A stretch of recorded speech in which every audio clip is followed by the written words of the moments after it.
Lighted in the Dark, Fae Wild Series, Book 6, written by W.J. May, narrated by Kathleen Starr Hall.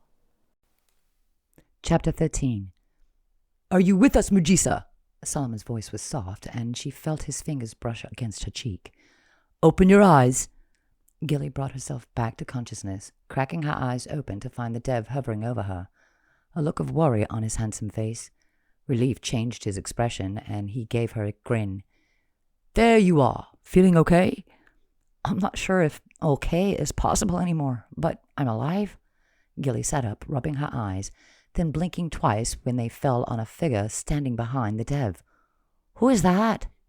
The woman bit her lip and fidgeted, her gaze darting around the clearing. "We must go. The light drove him off for now, but he will return. We must return to the safety of my home before he recovers." Solomon lifted Gilly to her feet. "She's the one who saved you. She cast a ball of light into the sky like a mini sun, and it caused the leech to flee." "Come," the woman in white said again, her movements agitated. "Only behind blessed doors are we safe. We must go." "Should we follow her?"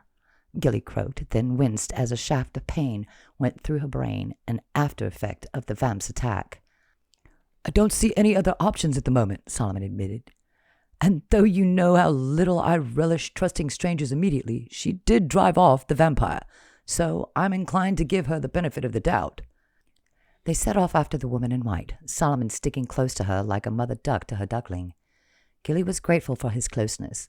She wasn't sure she wouldn't keel over under the shock of another flash of excruciating pain. It didn't take long for them to reach the mysterious woman's home, but for a moment Gilly didn't know what she was seeing. The chalet's roof came to a steep peak of thatch, a chimney of red and green bricks alternating until the top row, where it was a garish bright blue. The wood below had been painted every color in nature, each log featuring its own unique shade. The windows were flanked by bright orange and yellow shutters, and to cap off the cavalcade of color was a baby pink door. "Hurry," the woman in white said, climbing the steps to the pink door and swinging it open. Gilly had to stare down at the ground to avoid feeling dizzy at the madcap paint colors. Solomon led her to the door, entering after her and shutting it behind him. The house's owner made sure to bolt the door, then leaned back against it, breathing heavily. "Thank you for providing shelter," Solomon said politely, "and for saving our skins from that leech." "He's a powerful one," she answered in a hushed tone. "I've seen him lurking around here lately, sniffing the air as if he were hunting something." "He was hunting something. Me?" Gilly's ghost of a grin was aimed at their hostess. "I'm Sagila of the Fae, and this is Solomon." She didn't bother with the dev's epithets. Judging by the woman's pointy ears, wings, and magical prowess, she was looking at another Fae, which meant calling attention to Solomon's race might bring them trouble. "Melindra," the woman said with a nod, moving away from the door and into the chalet's interior. It was a wide open space dominated by a stone hearth against the far wall. Above them were several long logs that ran the length of the house, another set above those, creating a crisscross pattern. The owner used the area for storage, it seemed, as all manner of items from bolts of cloth to dried flowers and herbs and hollowed-out gourds were tucked above them. "You mentioned a blessing to ward off the vampire," Solomon said, his first thought on security as always. "Of what blessing do you speak?" "The blessing of light, bestowed by its true sun," she replied, "and it wards off all creatures of darkness, not just vampires." "That's good to know," Solomon said, arching an eyebrow. Gilly, meanwhile, held her hand over her mouth to hide a grin. "I'm not sure it does what she's been told. After all, the dev got through the door just fine." "Please, come inside," she said, beckoning closer to the fire. "I will make some milk pod tea. It should help calm us down." Melindra bustled around the space, finding a teapot and moving to fill it from the large pitcher of water on a table strewn with odds and ends. Gilly got the impression that Melindra not only lived alone, but also seldom had company. The place had a lived-in look, with things situated in a way that worked for the sole occupant, without a mind for interior design or artistic arrangement. Gilly strolled the perimeter, looking at the assortment of objects placed on shelves or displayed on walls. Solomon continued his conversation with their host as she prepared the tea, discussing the merits of various leech-related tactics. She picked up a small wood carving of what seemed to be a young male in prime form. It was crudely done, but the wood shone, telling Gilly it was something the woman held often and lovingly cherished. There were several small paintings of landscapes, some with less technique than others.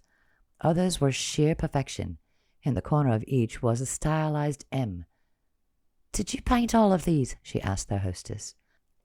"I did," Melinda replied with an embarrassed laugh. "I was really awful when I started, but over the centuries I've improved a bit." "Centuries? You've lived here quite a while then," Gilly murmured, seeing the woman nod in response.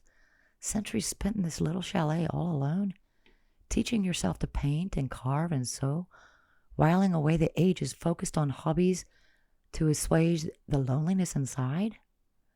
A wave of sadness hit her, and Gilly felt bad for the older Fae. She looked her over again, trying to assess her age. It was notoriously difficult to determine a Fae's age. Some seemed to show signs of graying or wrinkles when they reached ages over 1,000, while others were as good as immortal and hadn't changed a day since their 20th year. Melinda was willowy and slight, her features delicate but a little plain for a Fae, but there were no hints in her appearance to help Gilly determine her age. The Fae's movements were jerky, her expressions unguarded, another clue she'd spent a long time alone. She managed to fill 3 mugs with this steaming concoction that smelled to Gilly like fruit left out in the sun too long, but she smiled when Melinda handed her one, pretending to sip from the cup before setting it down and continuing her explorations. She reached the mantel where what she assumed the Fae's most prized possession sat.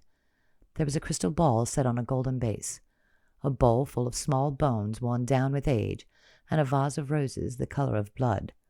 In the center of the mantel was an etching in wood of 2 figures standing together. Gilly peered closer, immediately recognizing Melinda because the woman had not changed at all since the day the image was carved into wood that now looked beyond antique. Beside her stood a Fae male, his arm around her, his smile warm. Gilly's eyes widened when she realized who was in the etching with their hostess. Pointing at the etching, Gilly wasted no time asking questions.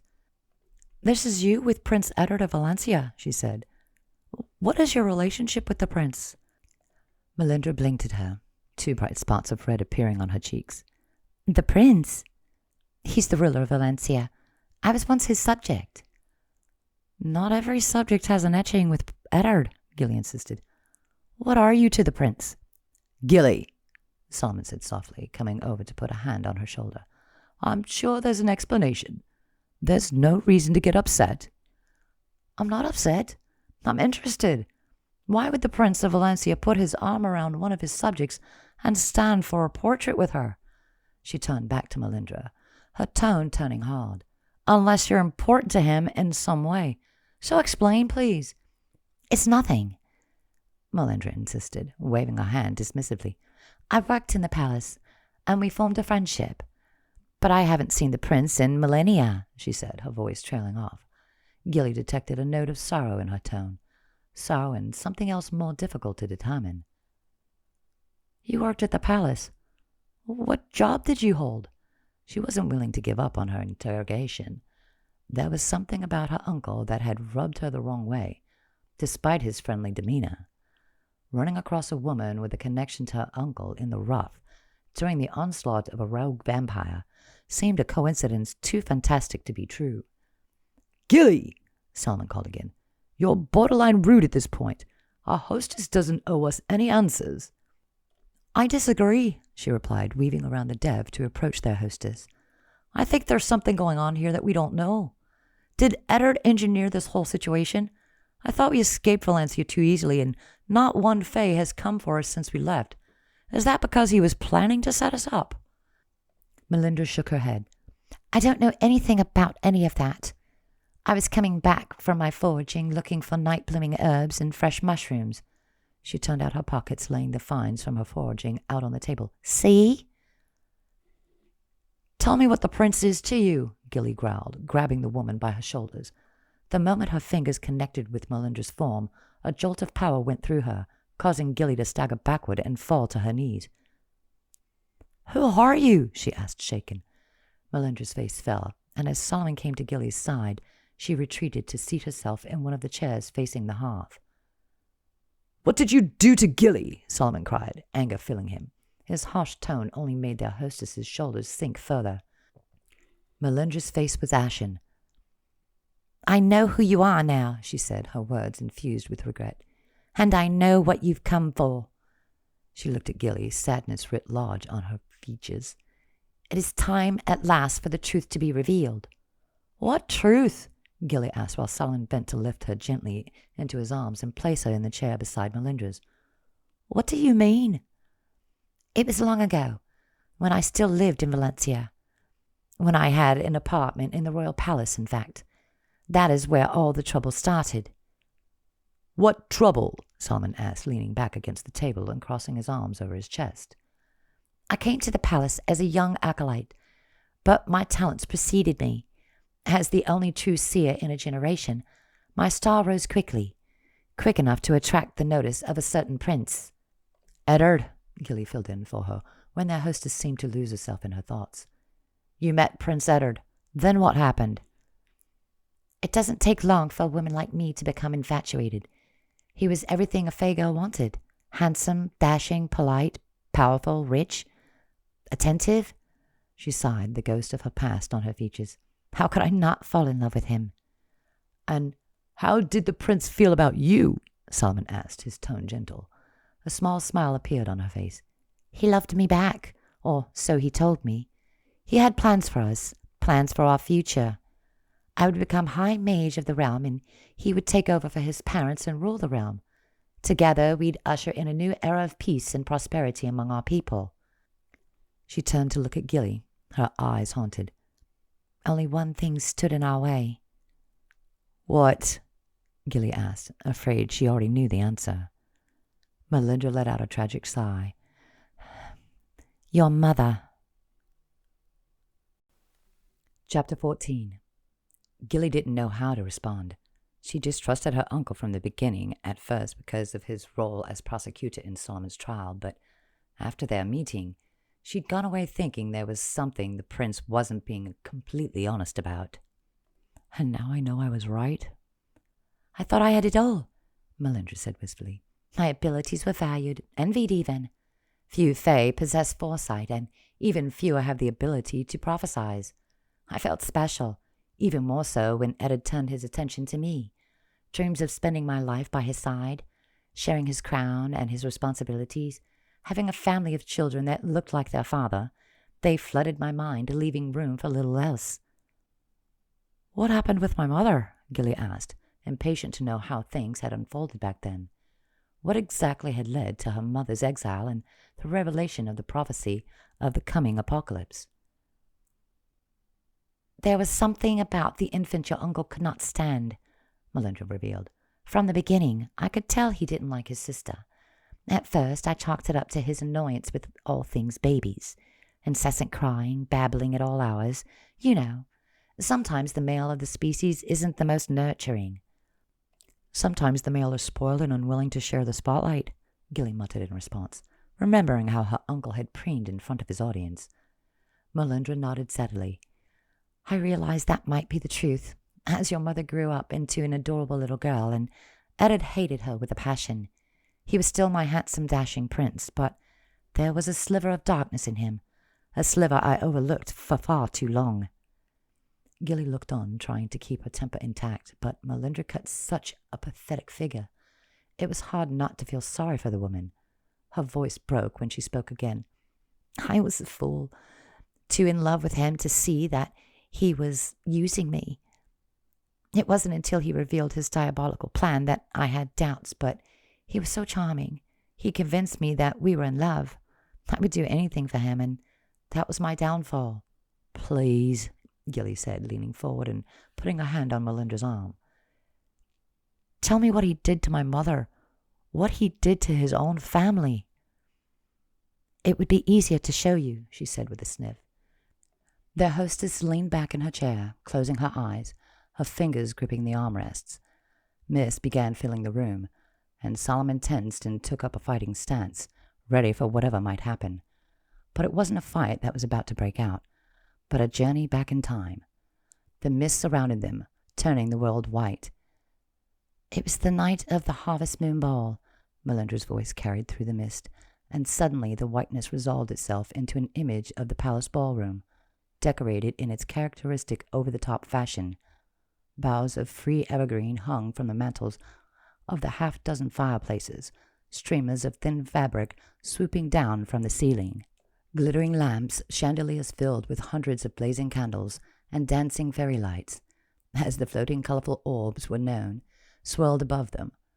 But the real treat was the massive wall of arched doorways that led out onto the balcony where a fat golden moon hung heavy in the sky. The image in the mist shifted, the perspective going from the interior of the ballroom to outside on the balcony.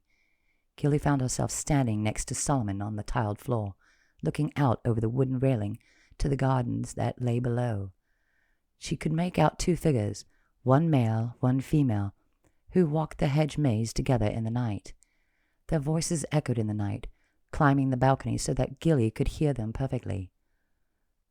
"I'm so glad I got a chance to walk with you tonight," the prince was saying, his tone as smooth as ever.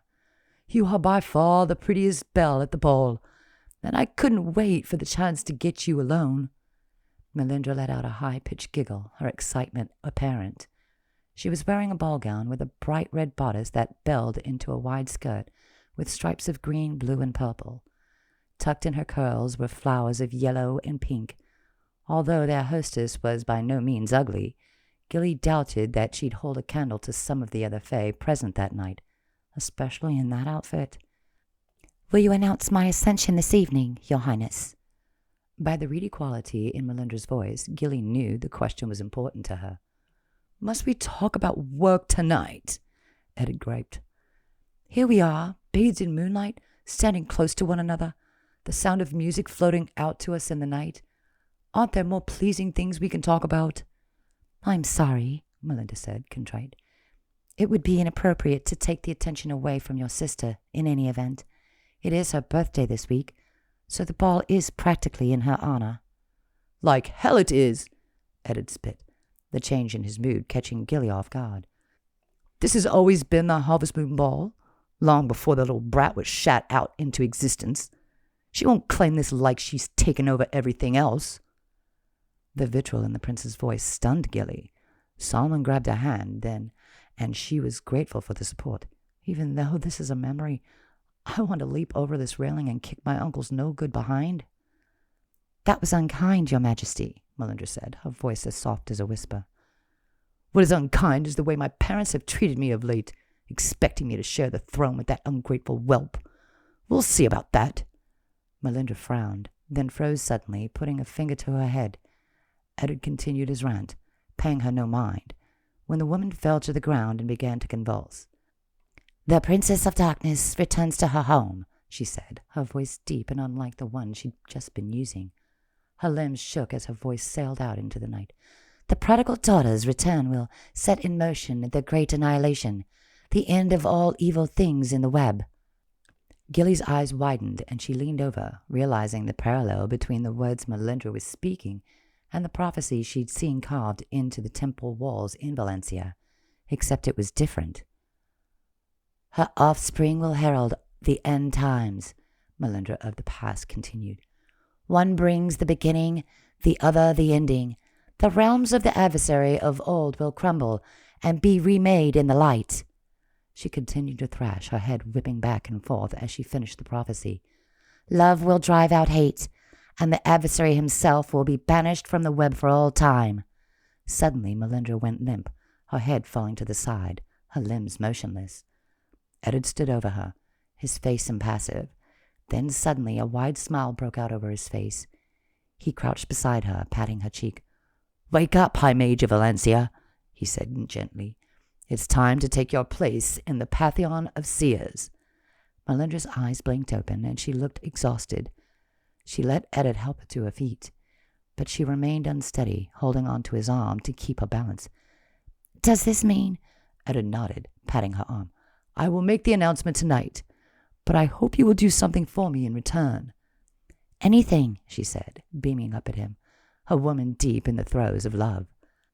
I was hoping you'd say that. Your prophecy just now. It pertains to the princes of darkness, does it not? Melinda nodded. The princess of darkness, specifically, and the old adversary.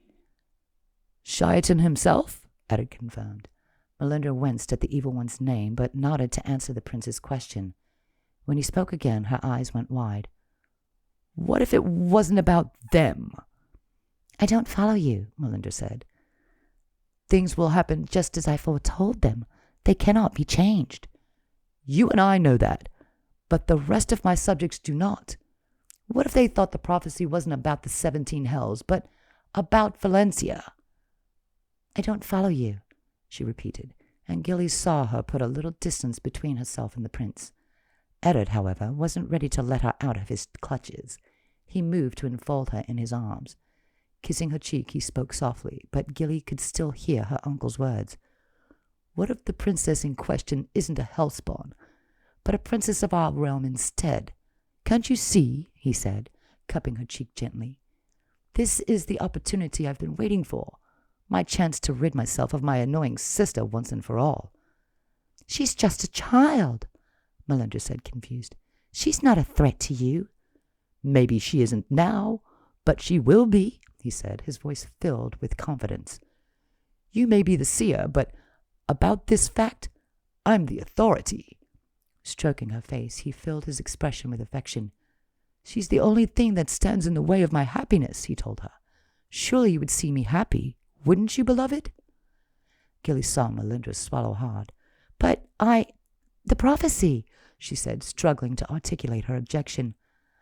Other seers will know the truth. I may be the only Fae seer in the realm, but there are those off-world who would know the truth. They may bring that truth to Valencia, risking your future. Who cares? He laughed. It would make little difference. As long as I have you on my side and my sister is gone, no one would believe a stranger over us. It isn't right, she said softly, but then Eddard leaned down to press his lips against hers, and Gilly saw the other Fae female surrender in his embrace. When he broke the contact, Melinda was already drunk on his kiss. You can do this, Eddard said softly into her ear.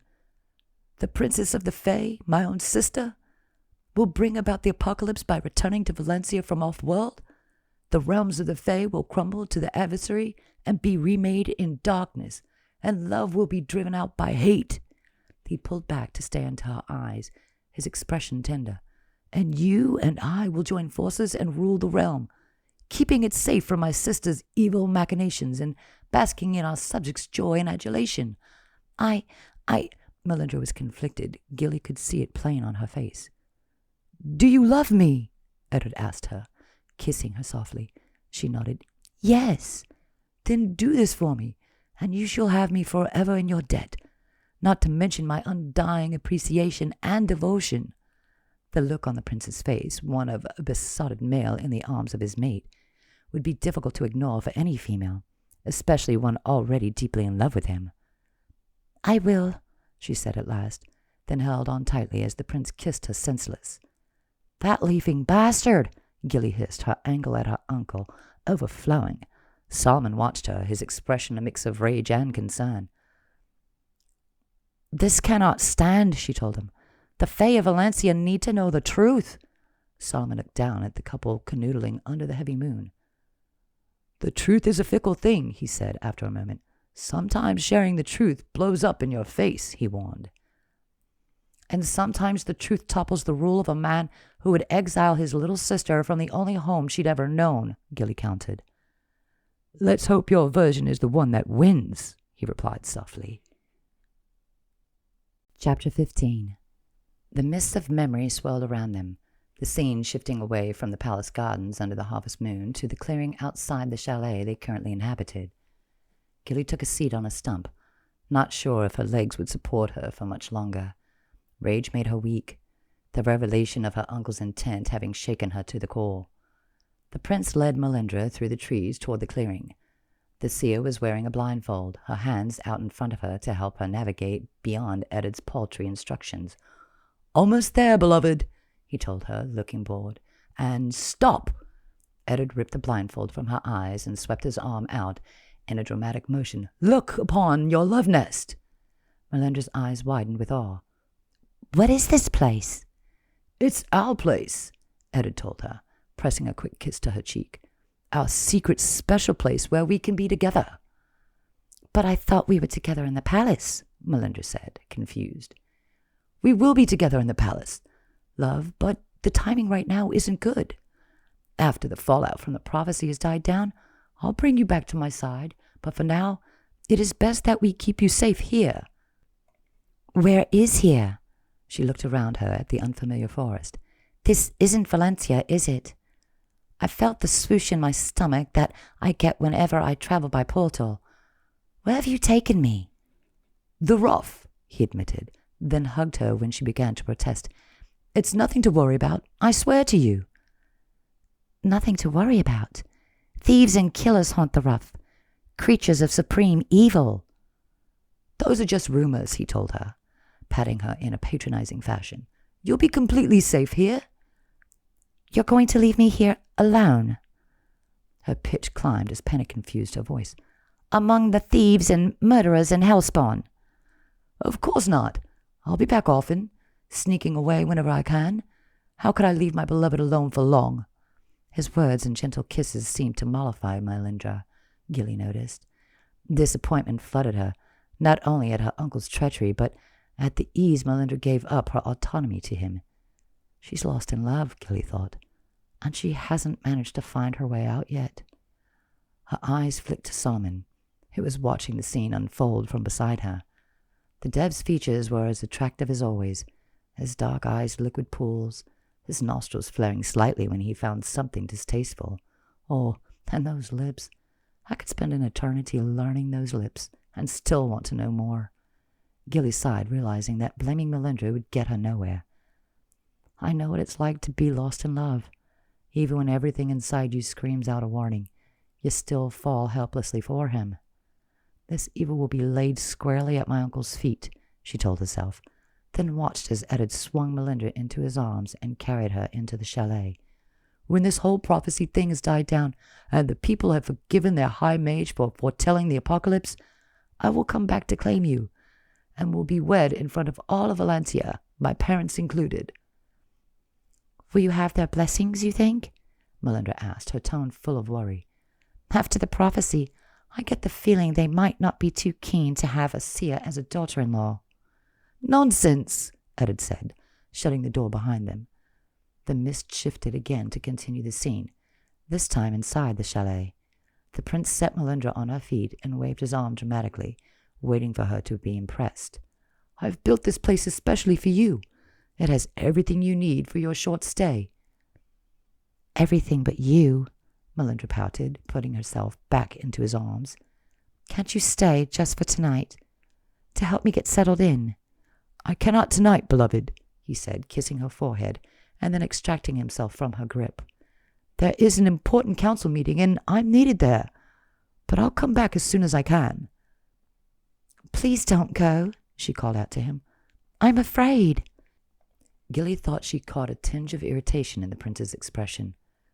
"No reason to fear, sweetheart," he said lightly, then pressed his hands to the door and bowed his head. "This domicile is under the blessing of the Prince of Valencia, and no harm shall come to those who dwell behind it." The blessing? Gilly realized. It's worth about as much as Eddard's word, which is to say nothing. She returned her attention to their hostess, who stood paralyzed like a lump of clay. Melindra watched him exit, her body slumping with the realization she'd just been left alone in the rough.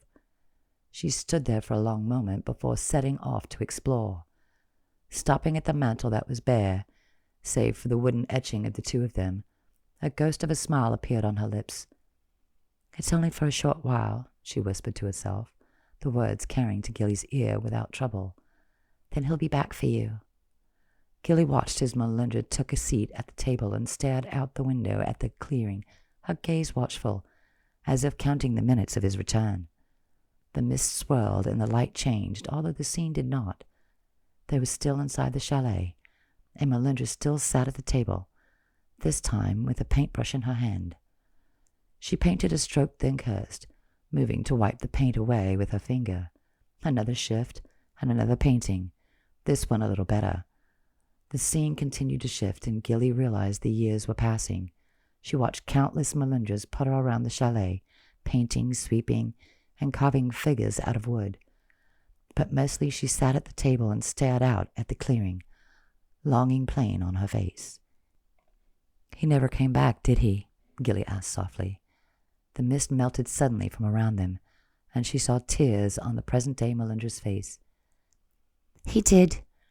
A few times here or there, just to make sure I wouldn't come back to Valencia unexpectedly. Other times he sent letters or gifts. Those trickled off within the first century." "Why didn't you go back?" Solomon asked. "Why go back to somewhere you aren't wanted?" Melindra let out a heavy sigh.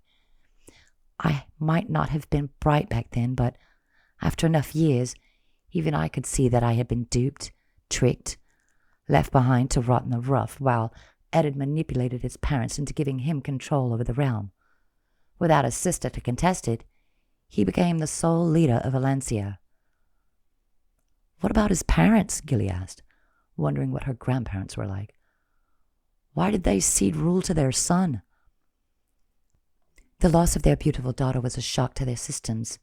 Soon after, they retired to their private haven, a place that is not on any map or known by any guide. They gave in to their grief and diminished, leaving their realm in the hands of their trusted son." The last two words was said in a mocking tone. Although she'd once been head over heels for the prince, it was clear Melindra was no longer so infatuated by the ruler who'd abandoned her. The realization that Eddard had ruined a swath of lives beyond just her mother made her ire flare once again. The flashbacks into Melindra's memory had exposed a whole new side of her uncle. He was false, manipulative, grasping, and power-hungry. A man who would use someone who loved him and drive his younger sister out into the wilderness with nothing and no one.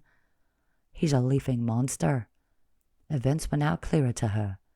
Eddard and Melindra must have gone back into the palace the night of the Harvest Moon Ball and repeated their version of the prophecy Melindra had spoken. It would have sent shockwaves through the realm, and she doubted the people of Valencia were quick to decide an exile of the young princess was in order. Then again, Eddard is a persuasive man. He built an alliance with the most talented seer in an age.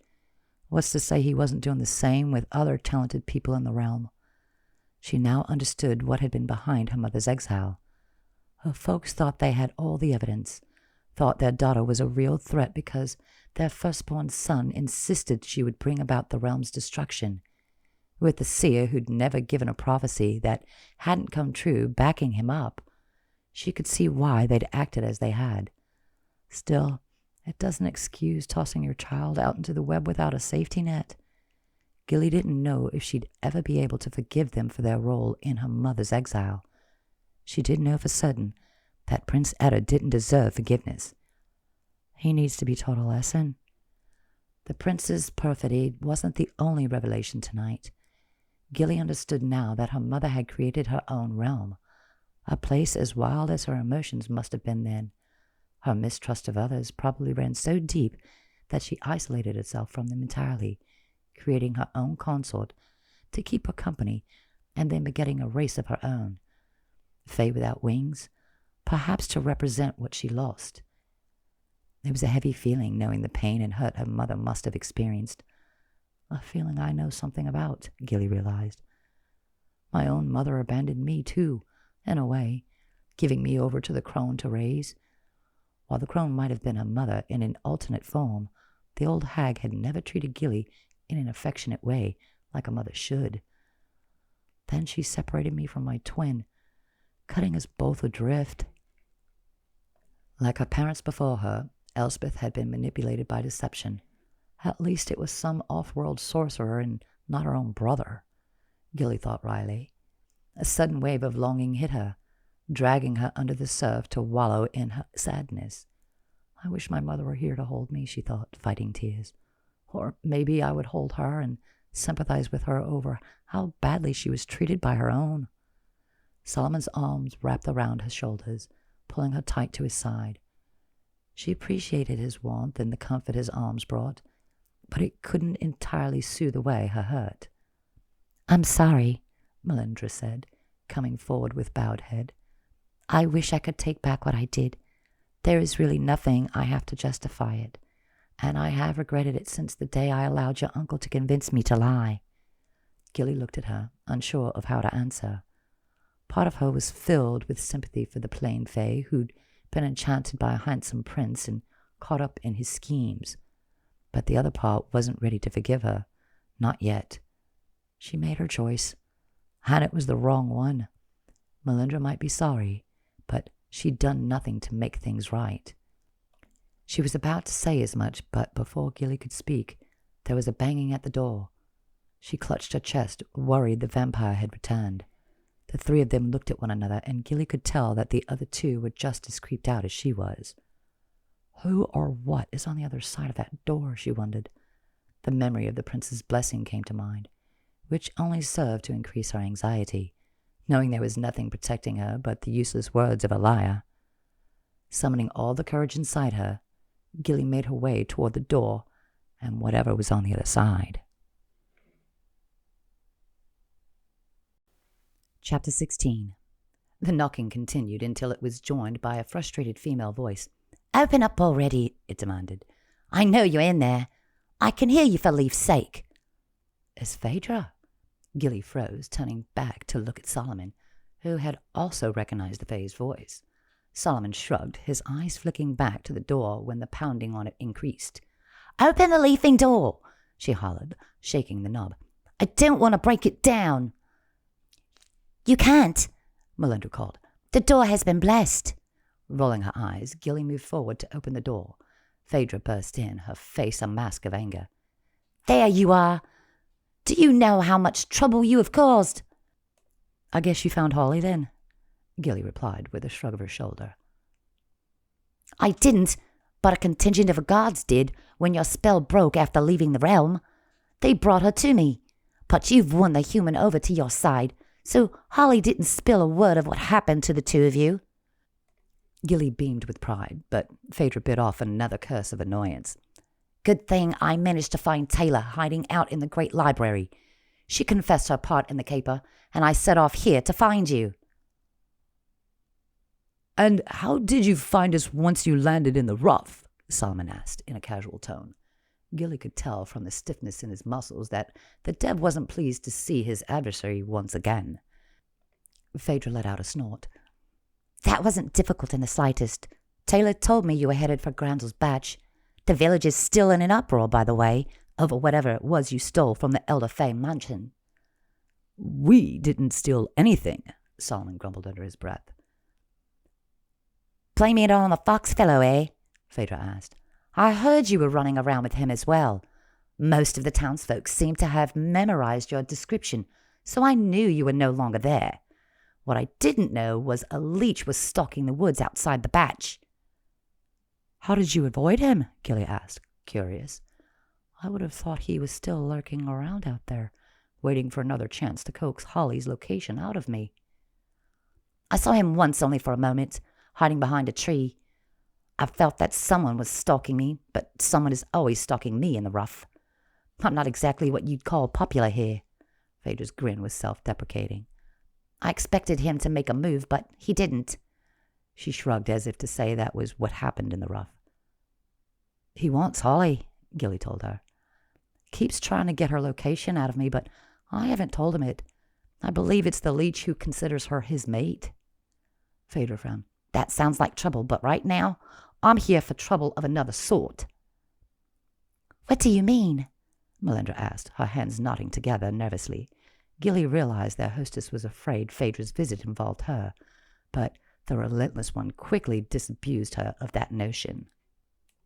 "I mean, I've come to recover a certain slaver and his little helper." She scowled in Gilly's direction. "And this time, I'm not going to let you slip him through my fingers, you know." Gilly shrugged her shoulders, her expression saying, "Who knows?" Phaedra wasn't pleased with her response, but she could tell it wasn't entirely unexpected. "All right, get it out of your system. Prince Eddard isn't going to—" "Prince Eddard?" Melinda parroted. Is he with you? Phaedra looked at their hostess like the Fae had a screw loose. No, she said slowly. Why do you think the Prince of Valencia would come with me on a routine escape prisoner retrieval? I don't. Melinda recovered quickly, but Gilly could tell Phaedra wasn't convinced at her quick reversal. She squinted at the woman, pausing to stare at her features. You look familiar. Where have I met you before? We haven't, Melinda admitted, with an awkward smile. I guess I just have one of those faces. Phaedra's eyes widened. I remember you now. You're the seer, the one who never gets a prophecy wrong. Gilly watched Melinda's face fall and let out a sigh. That's not technically accurate, she told Phaedra. What do you mean? She looked at their mournful faces and shook her head. Does someone want to tell me what's going on here? Gilly motioned for Phaedra to take a seat at the cluttered table and joined her there. Why are you here, Phaedra? Gilly asked her again, hoping to turn the impending conversation on its head. The warrior Fae looked at her like she was stupid.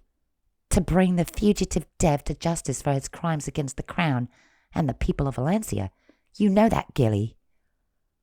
I can guarantee you the crown doesn't want justice. In fact, he's the one who set this whole injustice rolling in the first place. What nonsense is this, Gilly? Phaedra ran her hands through her hair. You think I enjoy coming here and hunting you down? Can we get back to Valencia already? She moved to stand, but Gilly motioned for her to stay, and she took her seat again, her lips pursed in annoyance. What I'm about to say may sound fantastical, but I can assure you it's all true. Gilly began at the beginning, running through Prince Edward's hatred for his little sister and his plot to get her out of the way.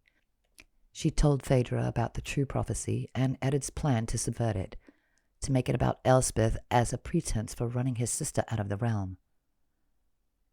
But she was little more than a child, Phaedra gasped, then shook her head. Wait, I'm not falling for this.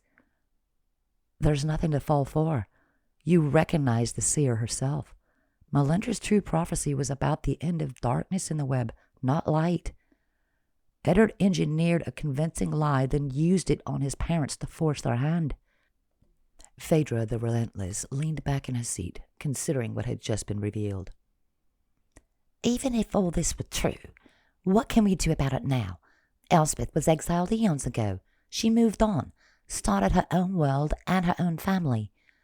What would revealing the truth do besides plunge the realm into chaos?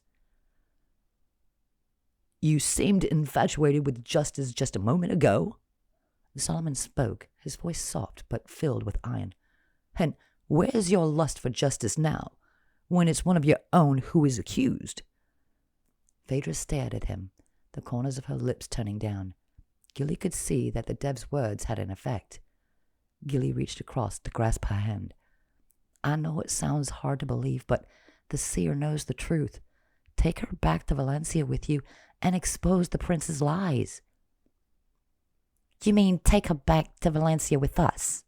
Phaedra corrected, standing up and pushing in her chair. I'm still taking you both back. Gilly threw her hands up in frustration. What is it going to take for this woman to forgive and forget an actual apocalypse? She opened her mouth to tell Phaedra they'd be returning to hell before Valencia, but before she could speak, another voice rang out from outside the chalet.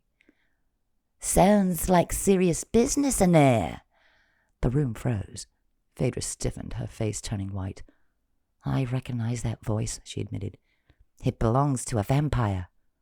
We know, Gilly said, rising to stand beside her. We ran into him earlier, remember? He's after Holly. No, Phaedra said, shaking her head wearily. That isn't him. It's another vampire. Another vampire? Solomon spit out, a string of curses in his own language. Phaedra nodded, slowly reaching behind her back to pull out a short spear. An ancient one, more powerful than you can imagine. He's the strongest I've ever come up against. Fret not, Melinda said, wringing her hands in opposition to her words. You are safe in here. The door holds a blessing from Prince Edward himself. No fiend or undead can cross the threshold. I wouldn't count on that, Phaedra said wryly. It's only a matter of time before the leech finds his way in. Leech? The voice drawled from outside the house. Are we back to name-calling, relentless one? Phaedra rolled her eyes, muttering under her breath that she hated her nickname. We need to get out of here, fast. Escape the rough and return to Valencia, or the creature outside that door will pick us off one by one without mercy. The vampire outside the house sent up another throaty chuckle. You know me well, my flower.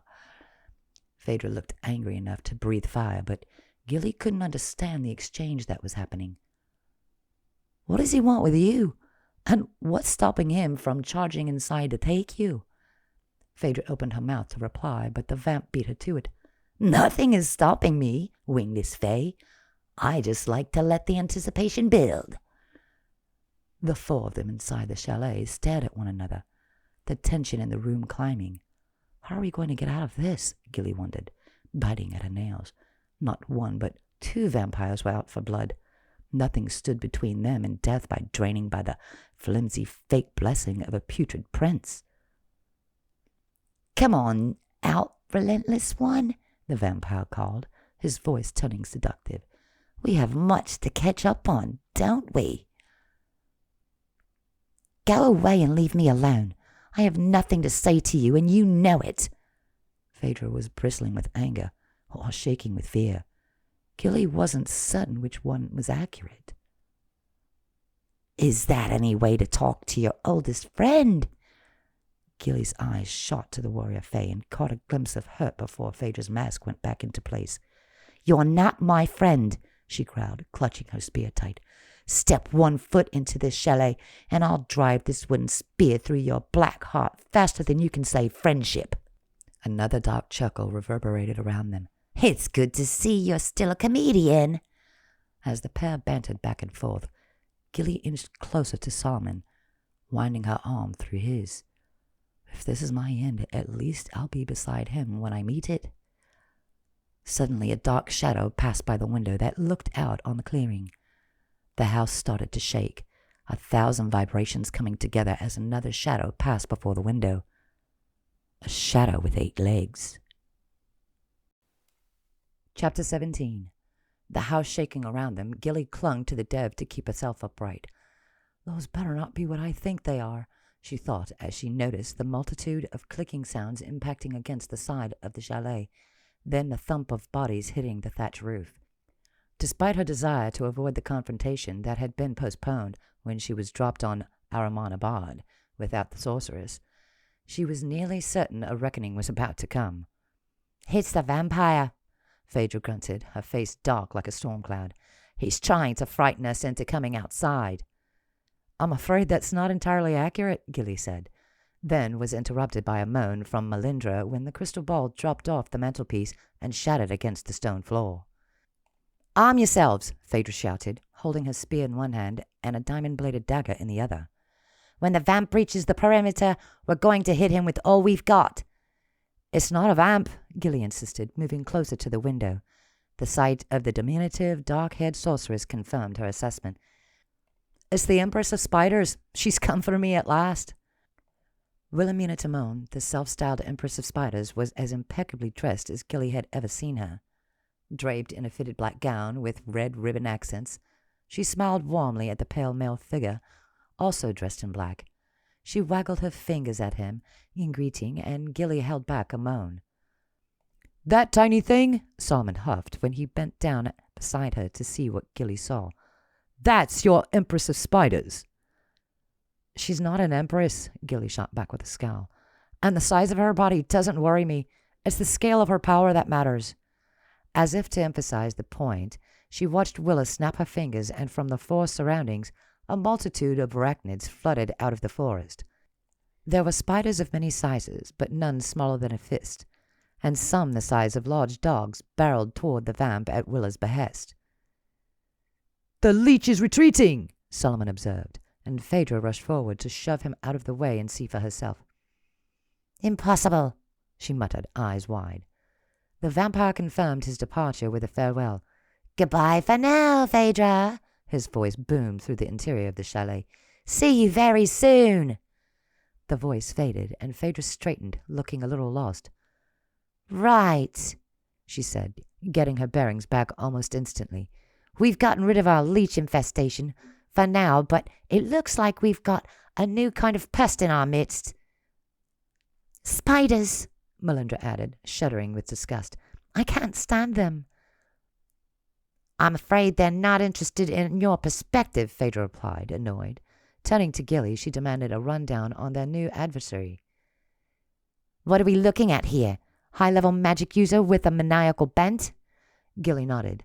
She shared some of her story with Phaedra and the human Holly while back on Araman Abad. "She wants to claim my powers for her own, and it doesn't look like she'll be easily convinced to give up on that pursuit." "She's coming this way," Solomon said, looking away from the window where he'd been watching Willa's progress.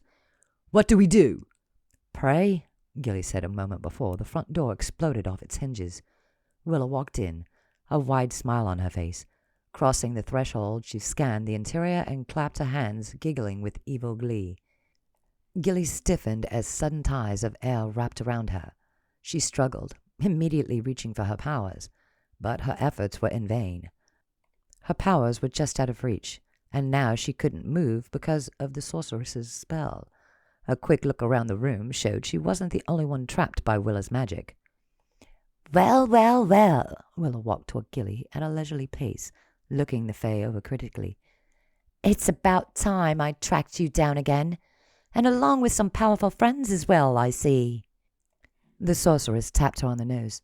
"You've proved to be quite a little annoyance. Did you know that? Some would say I'd be within my rights to punish you for your little escape attempt." "And some would say you're a lunatic," Gilly fired back, her tone hot. Willa chuckled.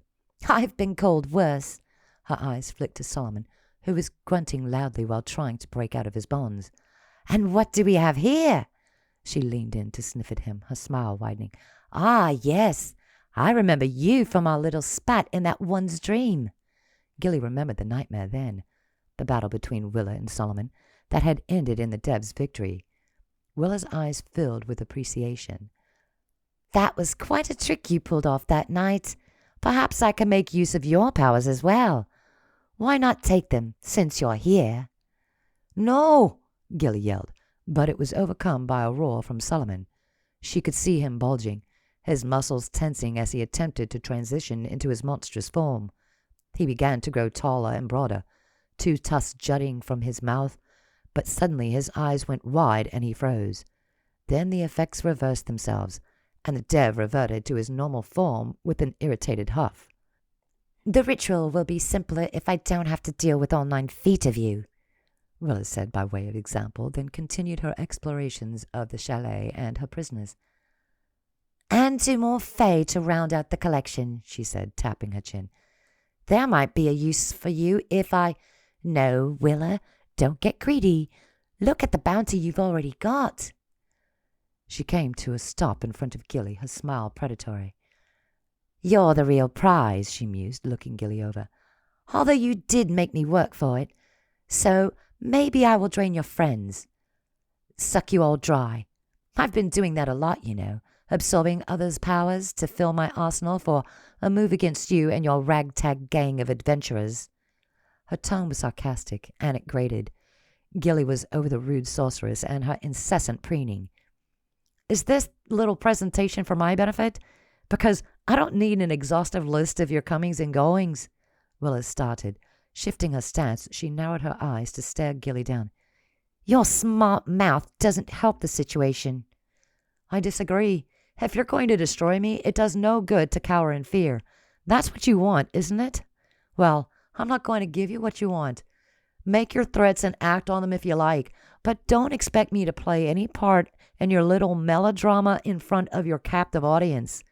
She could hear Phaedra giggle while Melendra let out a little gasp. Solomon, however, was still grunting and groaning, trying to transform and break out of bondage. Willa's face was carved of ice. The sorceress said nothing. Straightening the bodice of her gown, Willa took a couple of paces toward the table. Lifting her right hand, she swept it over the surface. Where it went, objects disappeared.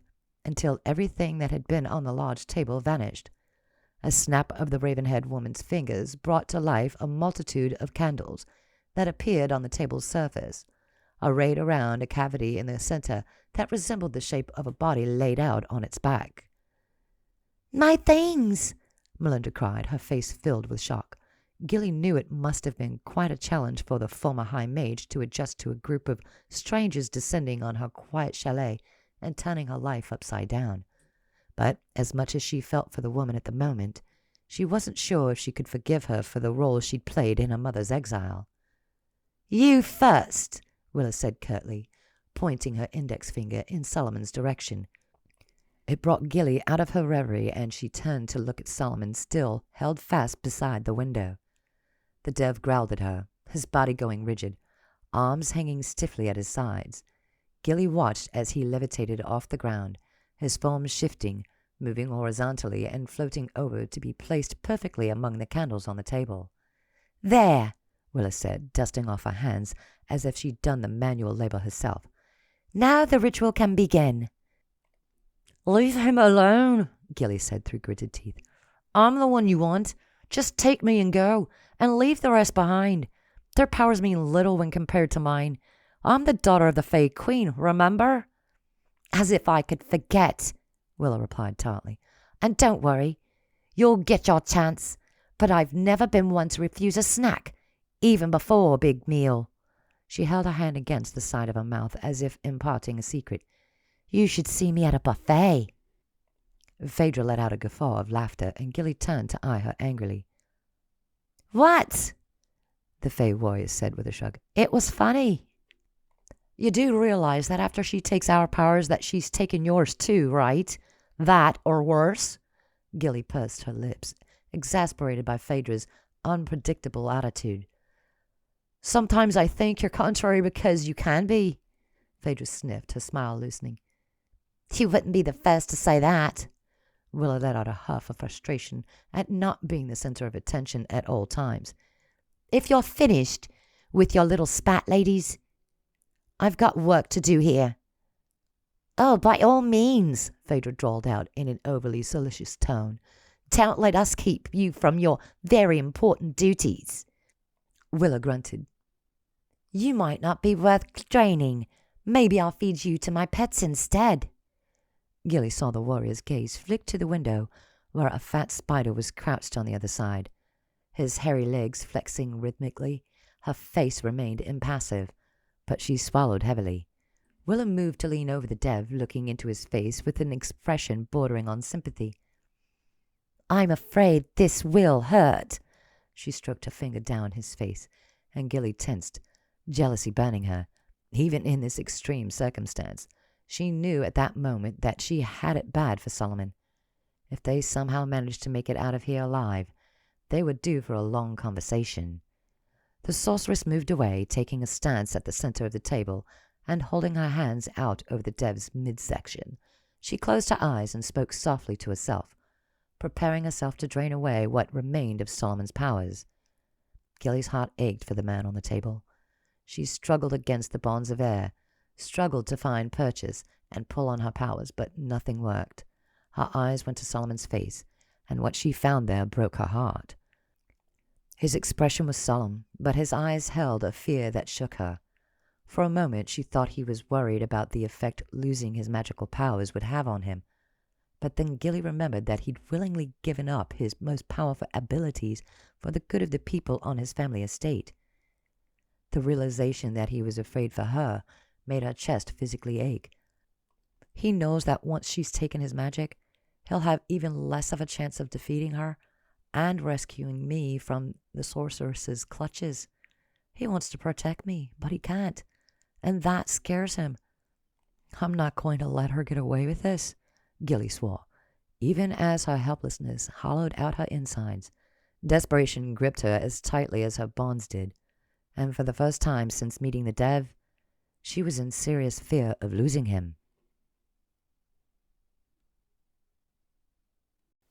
Chapter 18. The sorceress's eyes opened, and a devilish grin appeared on her face. "You're hiding even more than I could have hoped for," she told the dev, her tone excited. eyes flicking to Gilly, she grinned happily. I suppose I should be thanking you for wrapping this one around your finger. He's more than a snack. He's an entire meal.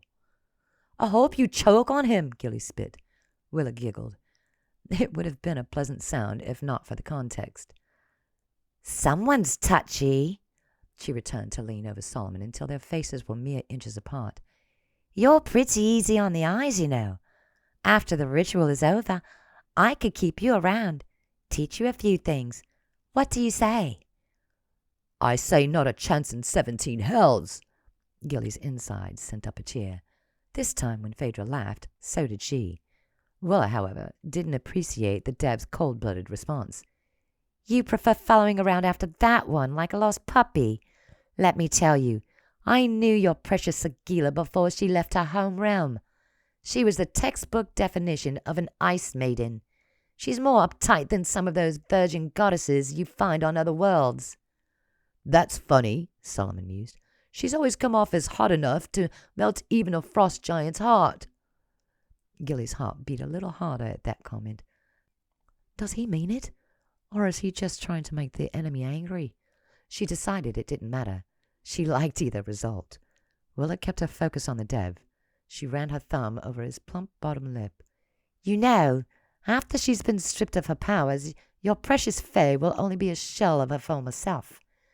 Some choose to take their own lives rather than live without their magic. I doubt you'll want to follow her far after I'm done with her. You know, it's funny, Phaedra piped up, her expression contemplative. You accuse Solomon of following after Gilly, and yet you're the one chasing her from realm to realm. Seems like you're the real stalker here. Gilly opened her mouth to laugh, but no sound came out. That's enough from the three of you, Willa said, annoyed. Sit there in silence and observe, since you may soon be facing the same thing. Now that she'd silenced them by magical means, Willa was free to concentrate on her first victim. She straightened, staring down at the dev. Since you seem to have so much fight left in you, I'll give you what you want. Why don't you see if you can break free of my spell? Attack me! She paused, waiting for a response from her captive. The moment stretched out, and Willa let out a huff of impatience. If you're waiting on me, then expect a long wait. I've been warned about your tricks, and I will never trust a word you say, nor will I obey any orders you give. So do your worst, but I will have no part in it. Gilly wanted to cheer, but she remained voiceless.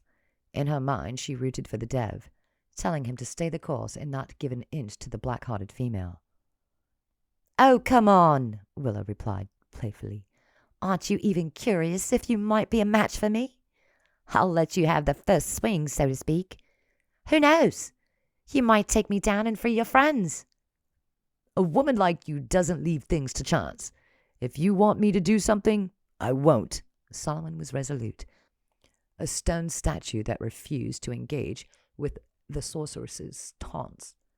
I see, Willa said, letting out a soft sigh. I had reason to believe you were a man of strength, but now I see you're a coward who's only willing to fight through the nightmares he brings. But in the real world, she made a gesture, her straight index finger going limp, to let him know what she thought of him. Why is she toying with him like this? She spent all this effort to track us down, and now she's trying to get him to fight her? It makes no sense, unless... A horrible realization hit her, and Gilly opened her mouth again to exhort him to stay the course and not access his powers. Nothing came out but strangled sounds. She willed him to do nothing, knowing now that Willa needed him to use his powers in order to steal them. There's no other reason she'd be pushing this hard. If she wants his powers, she has to see them in action. It made sense, and Gilly was certain that on most, her ruse worked perfectly, but Solomon, Scourge of the Sands, was not most people. I guess if you won't show me yours, I'll have to show you mine. The sorceress flashed a sinister smile, then touched her finger to Solomon's forehead. The dev let out a gasp of pain that quickly transformed into a moan. That's right. Feel my power. Maybe you've got a little fight left in you after all. Solomon thrashed on the table, still bound by Willa's magic, but unable to stop his trembling from the pain she inflicted. Willa encouraged him again to access his powers, to be able to complete her horrible ritual. "Come on, big boy! Hit me!" He writhed, but still he resisted. Gilly knew about his past, about the hours spent under his older brother's torture. Life had molded Solomon for this moment, as sad as that thought was. His fortitude was legendary, and in the candlelight of the small chalet, his mettle was tested as never before. Although he bore it like a master, Gilly melted down having to watch him undergo the process. His hurt reverberated through the space between them, striking her heart with a major blow. "I can't take this any more," she thought. "The pain is too deep, too powerful. I have to make it stop." Gilly reached inside herself to the well of power bubbling with strength. But when she lowered her bucket to fill it with power, it came up empty over and over. "If I could just—" Her concentration was broken when Willa let out a screech of frustration. "I can see this is going to take drastic measures." Willa turned her head to the entrance, where the door's absence gave a view of the night outside. "Attend me, my darlings," she called. "Help Mommy deal with these pests." Gilly's eyes widened. She knew what sort of pets Willa kept. The house began to shake around them again as the spiders did her bidding, crawling around to the open entrance and trundling into the house, their fat bodies of varying sizes but none less terrifying than the other. "Since you don't shy away from your own pain, maybe you won't relish the pain of another." Willa pointed in the direction of the 3 bound Fae and addressed her minions. "Why don't you show them why they shouldn't cross paths with the Empress of Spiders?"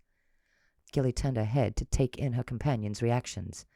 Phaedra's expression was stoic, but apprehension filled her eyes. Melindra, on the other hand, was wide-eyed with fear. She trembled, her complexion as white as the robes she wore. Gilly watched the spiders approach, watched them fan out to encompass the 3 of them. They were mere feet away, and fear climbed her insides. She was powerless to stop the spiders from touching her and her friends, and it felt awful. It seemed the dev shared her feelings. "Do not do this," he commanded, anger plain in his voice. "Why not?" Willa asked, still playful. "You should see my lovelies work. They're exquisite." Gilly stared down at the car-sized spider climbing her motionless body. Although she couldn't move, she felt its hairy legs on her skin. It took a lot for her not to lose control of her mind. Breathing heavily, she reminded herself of the spiders she'd known in the Fae Wilds. "It's not quite the same here. In the wilds, my powers allowed me dominion over all life forms there, to greater and lesser degrees. Now I'm powerless, and these spiders have no allegiance to me. They will do as their mistress bids." "Leave Gilly alone," Solomon roared, his face turning red. "Do what you want with me, but leave her be." Willa laughed. "Now we're getting somewhere. Do you want to make a bargain, Dev? Release some of that famous anger of yours and let me have it." "No!" Gilly wanted to tell him she was okay, that he couldn't give in to Willa, no matter what, but the gag of air remained. Her gaze flicked to where Phaedra and Melindra were confronted with their own creepy crawlies. Melindra looked close to passing out in fear. The relentless one, however, looked like she was about to bite the head off the nearest spider. Solomon, however, was near his breaking point. "Banish those spiders and I will do as you say," he said, his tone defeated. "Do it now!" Her suffering was the key that unlocked the Dev. It was a profound thought, but one Gilly had no time for. She closed her eyes, blocking out the feeling of the spiders as they crawled on her. Digging fangs into the soft parts of her flesh, she concentrated on one thing, the only thing that could turn the tide and make certain that Solomon did not sacrifice himself for her. "I need my powers, and I need them now." She tried over and over to grab hold of them, but they slipped away over and over. Desperate, she cast around for any opportunity to free the magic inside her, but her efforts were futile. Then, without warning, she felt something. Beneath the floorboard, under the chalet, she could feel the gentle pulsing of a root system belonging to a tall tree a few feet away from the outer wall. Gilly froze, latching onto that pulse. It reminded her of how she felt in the Fae Wilds, where her powers over nature were free to help the forest grow and sustain. "It must be because of my lineage," she realized suddenly. "My mother, as a member of the Fae royal court, likely had power over the nature of her home realm of Valencia, and by extension, these pocket realms connected to her kingdom. She passed those powers down to me, and now I can use them to save us all. It was a loophole in Willa's spell, and one Gilly was eager to exploit. Channeling her ability into the roots below her, she took control, ready to unleash devastation. Here we go! There was no hint of the danger Gilly was bringing to bear. Willa was bent over her victim, stroking his hair back from his forehead and letting him know that she was the one in charge. Why don't you show me what you've got first, and then I'll send my babies home? Before Solomon could answer, there was a crash as the floorboards beneath them cracked open in several places, and thick tree roots rushed out, encircling Willa's waist and quickly wrapping around her. What the devil is this? Willa screeched, then gripped the roots. Her hands flashed with light, and the roots wrapped around her and exploded off her body. She rounded on Gilly, her face blazing with anger. You sneaky little... Gilly didn't let her get the next word out. She seized on a fat root tunneling out of the floor and turned it into a whip, lashing the sorceress repeatedly without hesitation. Willa screamed, lifting her arms to ward off the blows. While she was under attack, Gilly used the opportunity to aim the roots at the spiders crawling on herself and her friends. It only took a couple of well-placed smacks before the beasts got the message and scurried back. Willa grabbed the root that was striking her and channeled pure fire onto it.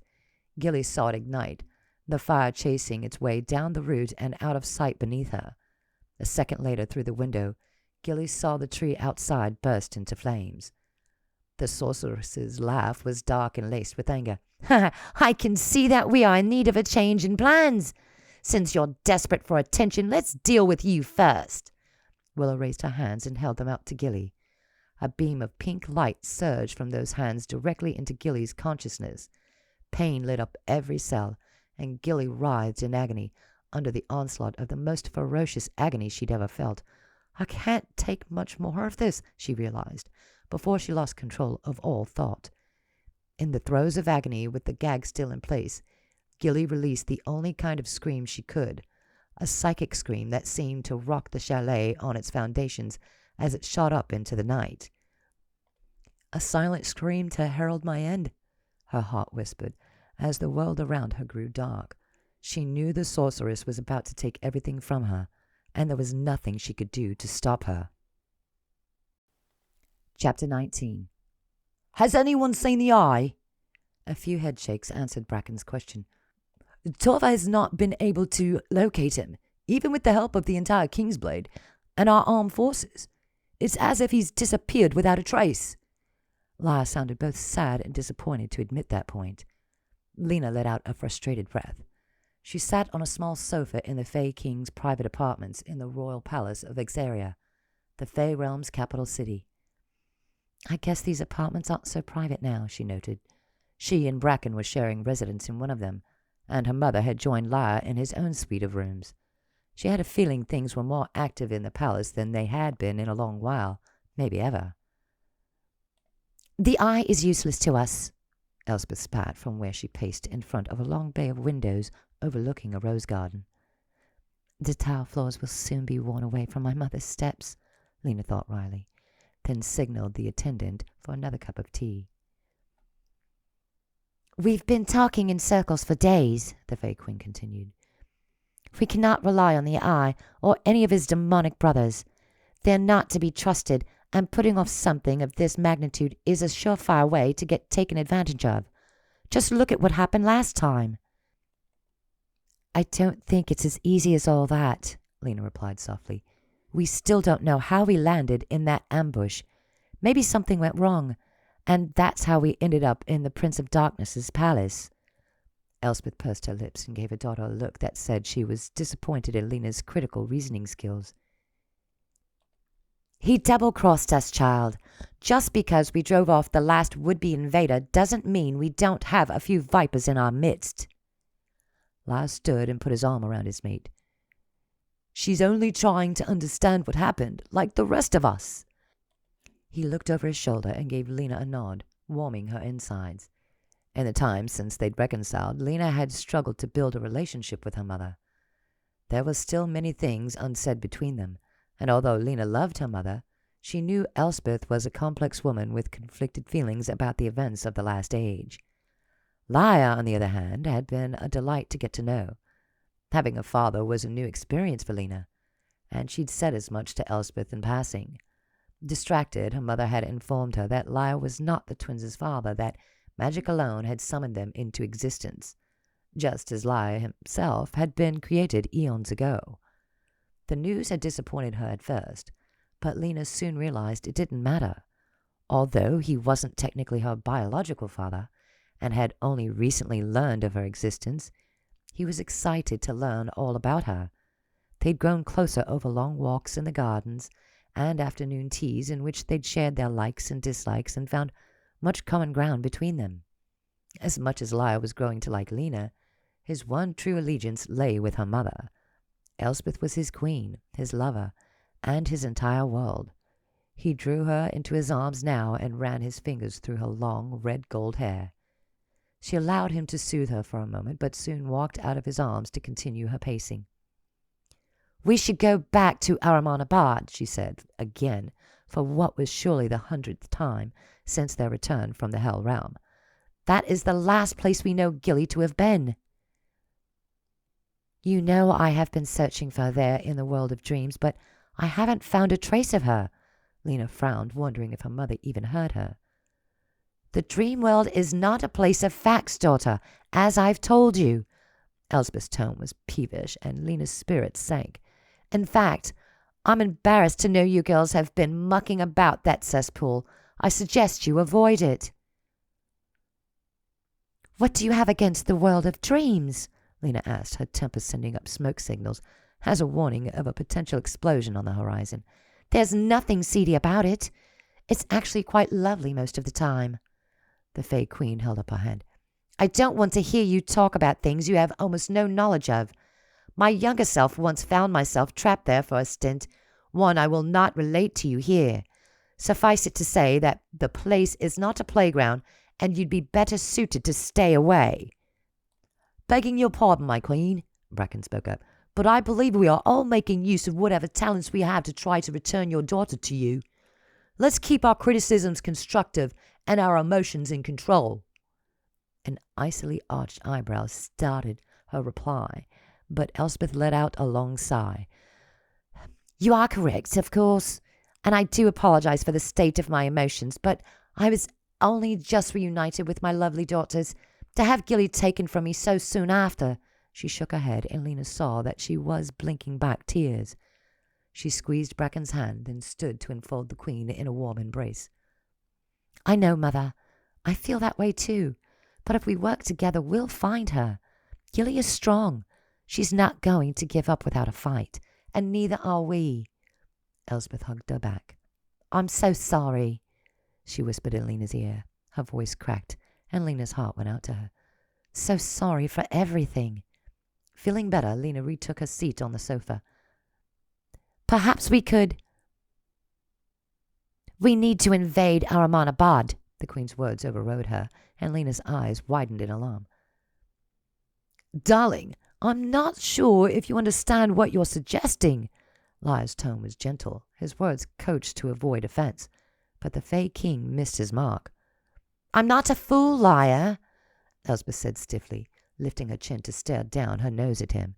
"There will be a reckoning for what they've done to my daughter." The ground beneath the queen's feet began to shake, and Lia hurried to soothe her once more. "My mother's going to bring the palace down around our ears if she doesn't calm down." "We've been over this," Lena reminded her in a soft voice. "It's far too dangerous to begin with, given that we aren't able to leave even if we were able to transport ourselves to the Hell Realm. Not to mention that our presence there might drive them to hurt Gilly, or worse, if she's even still there." "I cannot continue to stand here and do nothing." Elspeth's face grew red. Her hands balled into fists at her side. Lia embraced her once more, kissing her gently and coaxing her out of her temper once again. "Come along, my beloved one. Let's retire to our apartments and allow the coolness of the afternoon to revive our spirits," he persuaded. Lena released the breath she'd been holding. feeling oppressed under the weight of this emotionally fraught time. Bracken put his arm around her and pulled her in close. She noticed him wince and then quickly hide it with a smile, and she was careful not to agitate any of his still healing wounds. Being in his arms always made her feel a little better. She considered taking a page from her father's book. Retiring for a quiet afternoon alone with him doesn't sound so bad. Lena was about to suggest that very thing when a sudden outcry froze her in place. A moment later it took over her entire consciousness, causing her to go stiff and tumble to the ground, her mind a million miles away from her body. "Gilly! She's in extreme pain!" She could feel the agony of her twin coursing through her own mind, overwhelming her with anguish. Lena couldn't be sure how long the attack lasted, but when she at last opened her eyes, Bracken was hovering above her, concern writ large in his expression. "Are you okay?" he asked frantically, gently touching her face and shoulder. "It's Gilly," she croaked. "Something is happening to her. Something terrible." She let Bracken help her into a sitting position, the memory of the pain making her shake. Her eyes found her mother as she saw the same knowledge in the Queen's eyes. She felt it too. "I know where my daughter is now," Elspeth said quietly, her voice sounding small and unsure, a posture that Lena was unused to seeing in her mother. "What happened?" Laya asked, his movements jerky as he went down on his knee beside Lena. "What did you see?" I couldn't see anything, but I felt her, my sister. She's in a realm I don't know, but I can sense it."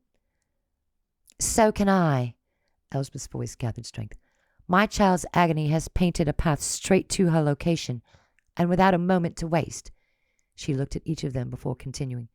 "Prepare yourselves. We go now." "Go now? How is that possible? Is Gilly back in our realm?" La's words came out in a staccato cadence, his agitation growing. "She is not," Lena said, allowing Bracken to help her climb to her feet. "She's somewhere far, far away, on the other side of the web, if my feelings are correct." "They are," Elspeth confirmed. "How are we going to get there?" Lai asked. "Do you have a demon you can summon, or any knowledge of a spell or ritual that can take us to her?" "I have no need of demons, spells, or rituals," Elspeth said flatly, and Lena was concerned at the expression on her mother's face. "Like she's gone numb." "There's one place in the web where I can teleport at any time, but I have, up until now, chosen not to." "What place is this, love?" Lai asked, confused. "My home realm, and its subsidiaries," she answered shortly. Lena reeled in shock. Home realm? Isn't this her home? But it wasn't the time for questions. Her mother fixed them all with her gaze again. "Everyone join hands and hold on tight. Although I am secure in my abilities, I have never tried to bring others with me. And be ready for anything." Lai nodded, holding out his arms to let twin swords appear there. He pushed them into the scabbards that appeared on his back, then took her hand. Bracken hesitated, retrieving his rapier from where it stood near the mantel, before returning and glancing at Lena's face with a questioning look that asked, "Are you certain we should do this?" Lena gave him a nod, checked that her dagger was in her boot, and then grabbed for his hand. She took her mother's other hand, and Bracken placed his hand in Laya's. "Here we go," Elspeth said, then closed her eyes. A bright flash of light appeared before Lena's eyes, causing her to close them. It was only for a second, but when she opened them again, she stood in a foreign realm, far from her home. Where are we, I wonder? My mother's home realm? She turned around to find a strange little home painted every color of the rainbow. Lena opened her mouth to ask her mother if this was the place, but she didn't get a chance before Elspeth strode toward the entrance that stood open with no evidence of a door. Lena fell in step behind her, ready to do battle with whatever fiend was torturing her sister. "We're coming for you, Gilly. Just hold on a little longer." Chapter 20. It felt like her insides were being clawed out of her. The pain was beyond unbearable, and the agony of each second stripped away what will she had left. Gilly felt herself fading. She knew unconsciousness was only moments away, and with it, the void that would cripple her. I've let them all down, she realized. I've led them here, to this moment. It's all my fault. She could hear Willa's ghoulish laughter in her head, reverberating around the insides of her skull until Gilly was a step away from madness. I'm sorry, she thought, preparing herself to let go, to accept her death with what dignity she could. Without warning, the pain left her, and Gilly collapsed in a heap. Summoning the strength she had left, she weakly lifted her head and opened her eyes. Chaos reigned around her. Willa's back to the table to assess some threat coming through the broken entrance to Melindra's chalet. The candles on the table still burned, but the outline of a body was now empty. Solomon, she thought, the words still a little too weak to speak them aloud. The need to be certain of the dev's condition caused Gilly to gather her strength, to return once more to the battle against the sorceress and whatever fresh destruction was headed their way. She watched Willa raise her hands and fill them with purple lightning, but before she could toss it, she crumbled, falling to the ground with a graceless oof. Gilly's eyes shot to the door and widened to see her twin sister Lena standing on the threshold. Hope filled her once more, giving her the might she needed to try to pull herself to her feet. But before she could, a pair of strong arms lifted her, setting her down gently. Solomon put his finger under her chin to lift her face to his and cupped her cheek. Are you okay, Mujisa? I'm not the miracle this time, she panted, taking a deep breath to center herself in the moment. The miracle is coming through the entrance right now. Solomon turned to see what she meant, then did a double take when he saw the spitting image of Gilly wave at him. Lena then turned her attention back to the sorceress, moving aside for the others who had come along on their rescue mission. Bracken stood beside his beloved, and behind him was Lyra, Fae King and worthy adversary. Gilly was delighted the king was on their side, and he quickly went to work on the spiders, piling themselves in front of their mistress, attempting to create a shield for Willa while she got her bearings. It's rude to barge in as uninvited guests, the sorceress grumbled as she pulled herself to her feet. I'll make you regret coming here. You're the one who's going to regret what she's done. Gilly's head turned at the sound of her mother's voice. Queen Elspeth, she's come to save me. Gilly knew it presented a great risk to the Fae King and to its royal couple itself to leave the Fae Realm, especially for Elspeth. This trip was fraught with peril. If her brother finds out she's been here in the rough, we're likely headed for a confrontation neither may survive. Let's not get ahead of ourselves, an inner voice told her. One crisis at a time, and it looks like this one is about to hit the next level. Can you fight? Solomon asked her, his arms still around her. Gilly nodded, letting go of the dev and attempting to stand on her own feet. She reached for her power and found the sorceress's block gone, just as her spell holding them in place had disintegrated. Time to cause some trouble, Gilly thought with a grin. It turned out that her mother was the greatest troublemaker of them all. As Solomon joined Lyra and Bracken in clearing away the spiders, Elspeth focused her efforts solely on the sorceress. Lena had joined the other Fae, using magic to pick off the biggest and meanest of the arachnids to allow the real battle of wills to take place. While Gilly watched, Elspeth lifted her arms, causing a ridge of soil to burst through the already collapsed floorboards to knock the sorceress off her feet again. That's it, Willa growled, unhappy that the pendulum of power was now swinging in her enemy's direction. You're not the only ones who can fight dirty. Her words ended, and the sound of a heavy impact rang out from outside the chalet. Gilly glanced out the window, but all she could see was a blur of movement in the darkness. The impacts continued one after another, picking up speed until there was a sudden furious shake of the chalet walls. Something's coming, Gilly warned, as plaster fell from the walls and thatch from the roof. The impact tremors continued on the side of the house and then the roof, and for a moment she feared the entire chalet would collapse under the weight of whatever lay above them. It didn't take long for the mystery to be solved. Thatch rained down on their heads as a long, shining black leg pushed its way through the roof and into the chalet proper. Melindra's eyes went wide as saucers, and she let out a low moan before scrambling underneath her bed, disappearing from sight. Gilly shook her head, amazed such a coward had managed to bring down the Fae royal family by aiding the prince with his conniving. I'm surprised she didn't shrivel up in the sun like a fish out of water for all her fantastic abilities. She had no time to continue her lament for the faint-hearted seer. However, because another leg had joined the first, then another. "Get ready," Phaedra warned. As soon as a hint of the thing's belly exposed itself, she aimed her spear and lobbed it, but it bounced off the spider's hard thorax covering. "Rot and damnation!" the warrior Fae cursed, scurrying to retrieve the weapon. When the spider attempted to burrow under the roof and enter the chalet proper, its massive weight destabilized the thatch, causing the beams above them to start to crack and the thatch to fall away entirely, exposing them to the night sky. The men continued their war against the smaller spiders, who kept coming in waves as Willa and Elspeth pelted each other with their magic. That left the Fae women to deal with the monstrosity pushing its way into their midst. Its body was over double the size of a man, its 8 shining eyes giving her the creeps. The creature's legs were 10 feet long and spindly, and its fat behind was a shiny black.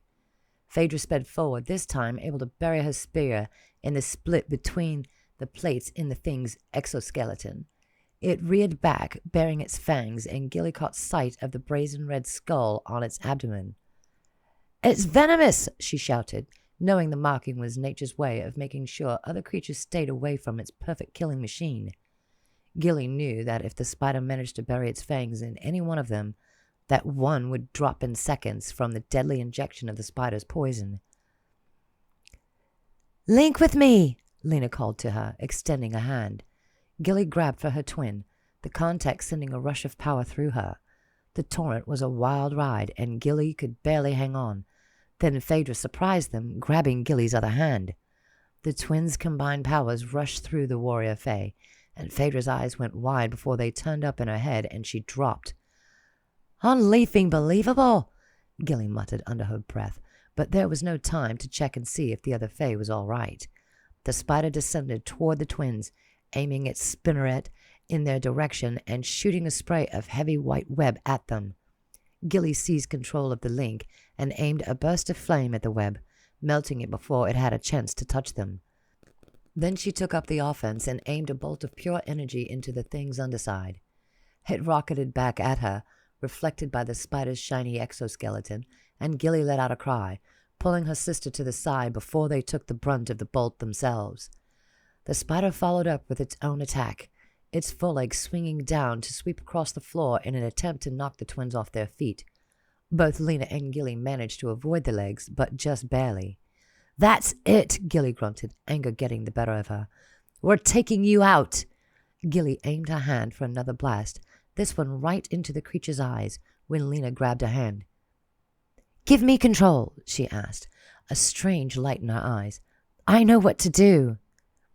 Although trust was sometimes hard for Gilly, it took no effort to relinquish control of the link to her sister.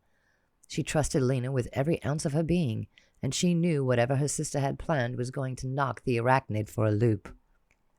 Lena closed her eyes, then opened her mouth to emit a screech that made Gilly's ears ache. She screeched again, and Gilly glanced over to see both Willa and Elspeth staring, their combat frozen by the unusual sound.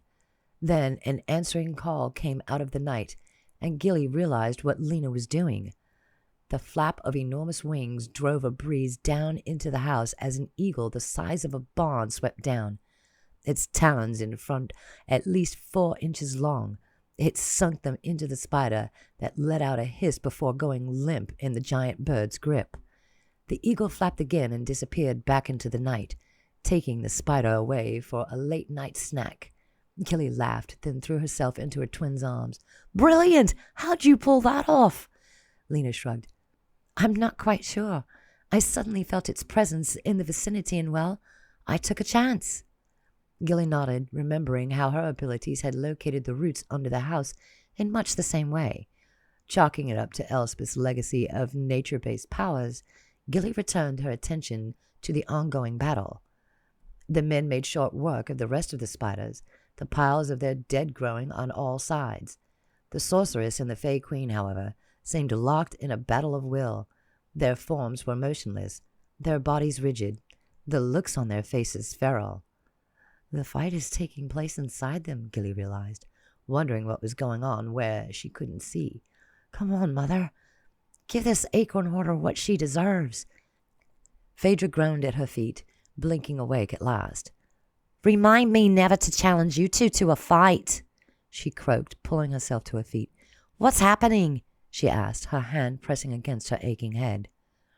We're winning, I think, Gilly surmised, hoping she was telling the truth. Then she saw Willa drop suddenly, and Elspeth let out a ragged breath, her eyes blinking back to life. The few remaining spiders sensed which way the wind was blowing and scattered, leaving the chalet as quickly as they had entered it. Lyra rushed to his mate's side, putting an arm around her and letting Elspeth rest her weight on him.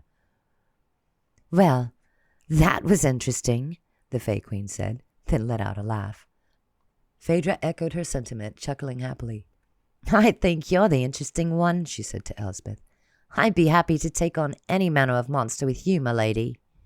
Elspeth gave her a confused grin, then turned her attention back to Willa, who was lying on the floor as if dead. She was a tough nut, but I cracked her. Did you kill her, love? Lyra asked lightly, as if he were only waiting for her confirmation of the foregone conclusion. She's asleep, Elspeth replied. I discovered she had the ability to enter dreams and tricked her into pursuing me there. Let's just say I've spent long enough there to know a few tricks that others aren't aware of. How about we make sure she doesn't wake up and catch us off guard? Lena suggested gently. Her mother nodded in agreement, then summoned a long, thick vine and imbued it with her magic, wrapping it around Willa until only her head and feet protruded from the green mass. The dev stopped in front of the sorceress's bound form, a scowl on his handsome face. Gilly watched him, wondering at the expression on his face as his eyes flashed red. Is he up to something? He straightened, then walked over and took Gilly by her shoulders. Looking her up and down, he seemed surprised to find that she was still intact. Were you injured? How bad is it? I'm okay, she said, gently moving away from him, a little embarrassed at the interaction now that her family surrounded her once again. How about you? I'll live, he said stiffly. His expression told her there was something the dev wanted to say, but when Elspeth appeared and pulled her daughter into her arms for a long embrace, Solomon retreated, his face going blank. Gilly felt a moment of regret before she let go and melted into the warmth of her mother's embrace. At long last, her family was reunited, and for once, Gilly felt like she would be able to face whatever perils remained with the strength of those who loved her by her side. Chapter 21. Someone should check on Melindra, Phaedra said casually as she retrieved her spear from where it had fallen and wiped the black spider blood off the tip. I think she's still cowering under her bed. Gilly approached the simple four-poster bed and went to her knees, leaning over to check under it. The Fae seer was there, crouched in the corner, her face buried in her knees. It's okay now, Gilly told her. You can come out. The spiders are gone.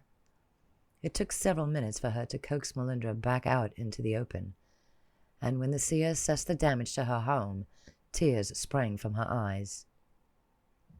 It's all gone now, she said mournfully, collapsing into a chair in front of the cold hearth and sobbing. Elspeth arched a brow, then scrunched up her face for a moment as if thinking hard. Recognition lit her eyes, and she took the chair beside Melindra, her eyes not leaving the other Fae's face. I know you, the Fae Queen said softly. From long, long ago. Melindra sniffed and wiped the tears from her face, her cheeks red and blotchy. She blinked watery eyes at Elspeth. Then her expression crumbled and she dropped to her knees, wrapping her arms around the Fae Queen's legs. Forgive me, please. What's happening? Lyra asked, confused. Who is this woman? The High Mage of Valencia, Gilly told him. Or, At least she used to be. I'm not sure what she is now other than a blubbering mess. She tried to muster some kindness for the woman whose life had been destroyed in the space of an evening, but it wasn't easy. Valencia? Lyra's eyebrows arched. Is that where we are? Not exactly. Bracken and Lena came closer as Gilly gave them a brief rundown of their location. We're in a pocket dimension that is somehow connected to Valencia, a realm of Fae with wings, like they have. She pointed out Phaedra and Melindra, who was still weeping at Elspeth's feet. It's called the Rough, for obvious reasons. And Mother hails from this realm? Lena asked, confusion on her face. Your mother is the Princess of Valencia, daughter of the King and Queen, Phaedra said, picking up the thread. She was exiled from Valencia eons ago after a prophecy revealed that she was destined to bring the apocalypse down on the realm and all others in the web. Prophecy? Bracken shook his head. What prophecy is this?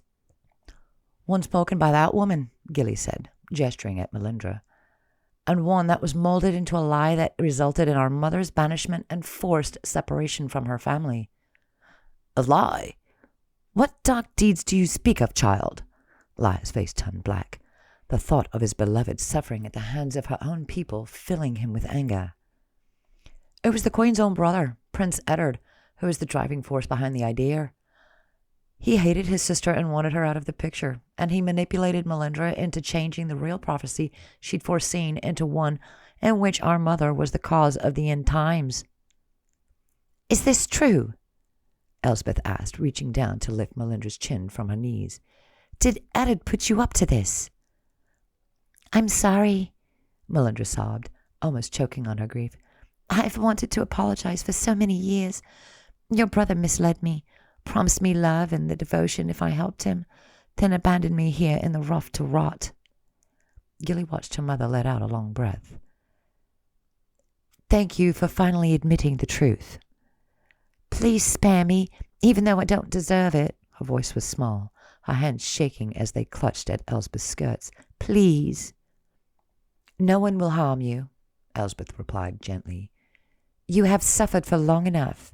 You may come along and serve me if you like, to perform penance for your misdeeds, but it is entirely voluntary. A good seer is always useful. Melindra blinked up at her in surprise. You would have me? Elspeth nodded, then took the seer's hands in hers. She stood, lifting Melindra from the ground to gently embrace her. We cannot hold on to the mistakes of the past and let them fester inside us. Else we will only make more mistakes.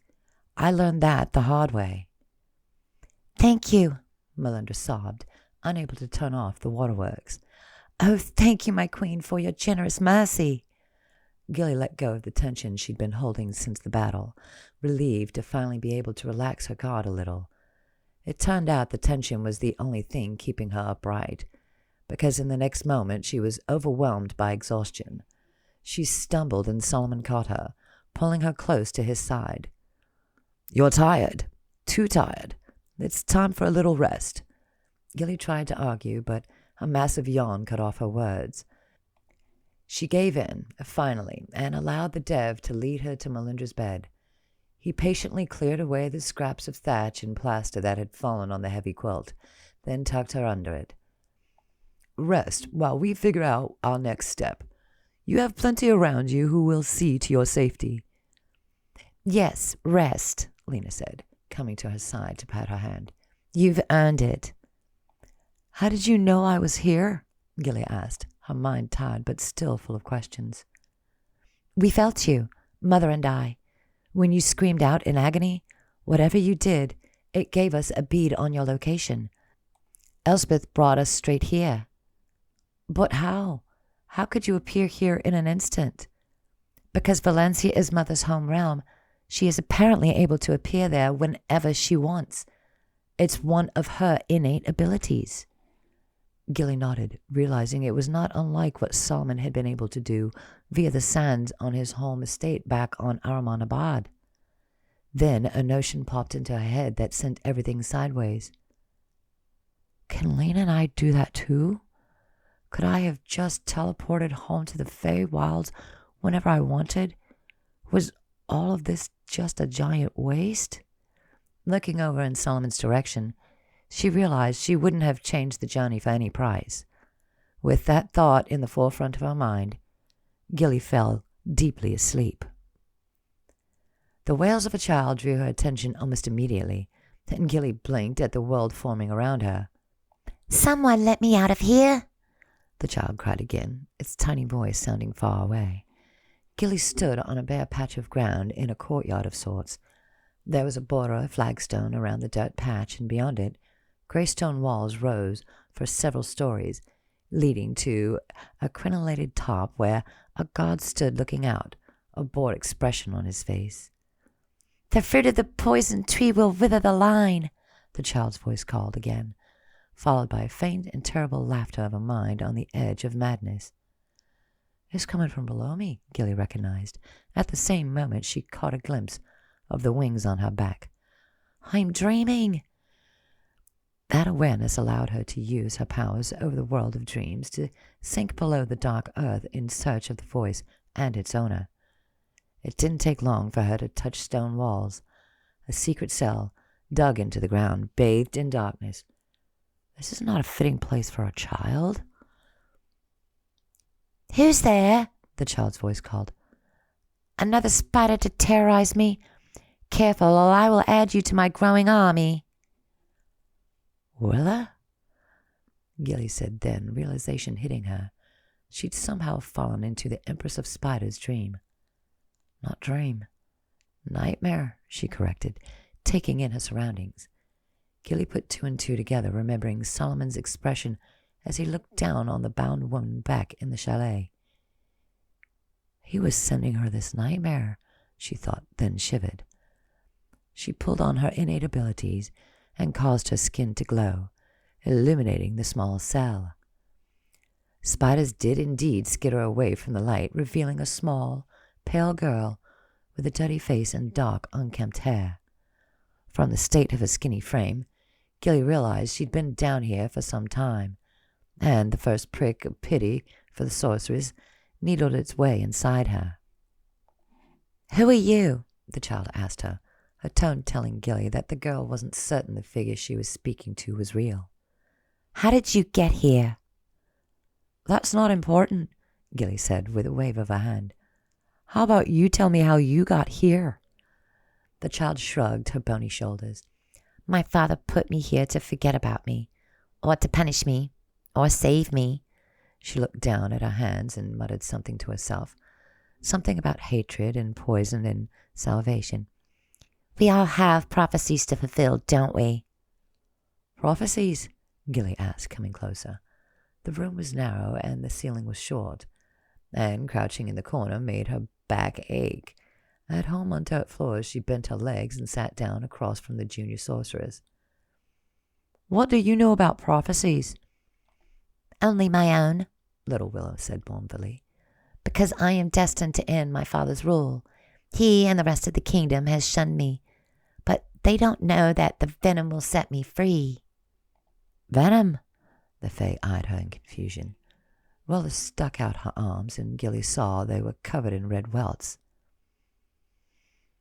"A cleansing by pollution," she whispered, her girlish voice sounding eerie in the dim light of the underground cell. She's so close to madness, Gilly realized, and the torture she's undergone must have an effect on the trajectory of her life. She bowed her head, thinking how each of them, embroiled in this war for dominance, had been brought low by trauma in their formative years. My mother was exiled by her family, and Solomon was forced to flee his home.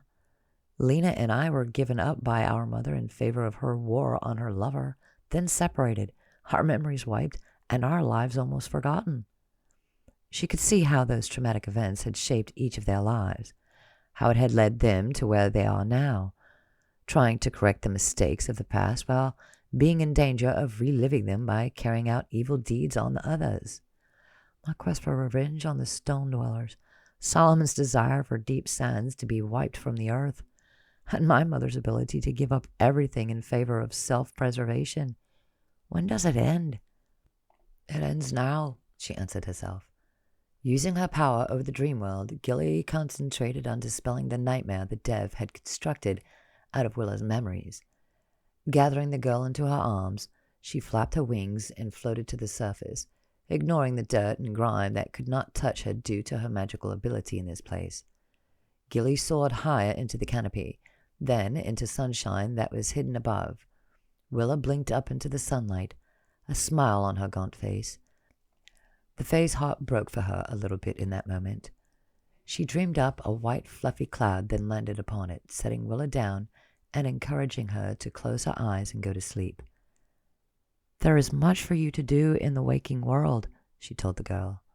"But for now, all you need to do is sleep." Willa closed her eyes, a peaceful expression on her tiny face. Gilly looked down on her handiwork, refusing to feel conflicted about her kindness toward the sorceress. This is a good thing, no matter what comes later. With that thought in mind, Gilly left the dream to fly back to the consciousness with this information firmly in her mind. Chapter 22. Gilly's eyes cracked open, her nose working as the smell of food cooking brought her back to consciousness. She saw Melindra hard at work in her small kitchen, preparing something that smelled good enough to lure Gilly out of the comfortable bed. She sat up and Solomon turned to evaluate her. He was sitting on the edge of the bed, keeping watch over her sleeping form like always. "Hello, Mujisa," he said evenly. "Did you enjoy your nap?" "I did, although it was not as I expected. One could even call the experience nightmarish." Gilly watched his face as he did the calculations, then blanked his expression. His reaction was enough to tell her that her guess had been correct. Solomon had sent Willa the nightmare while she slept. A dirty trick, though. Gilly could understand his desire for a little revenge on the sorceress.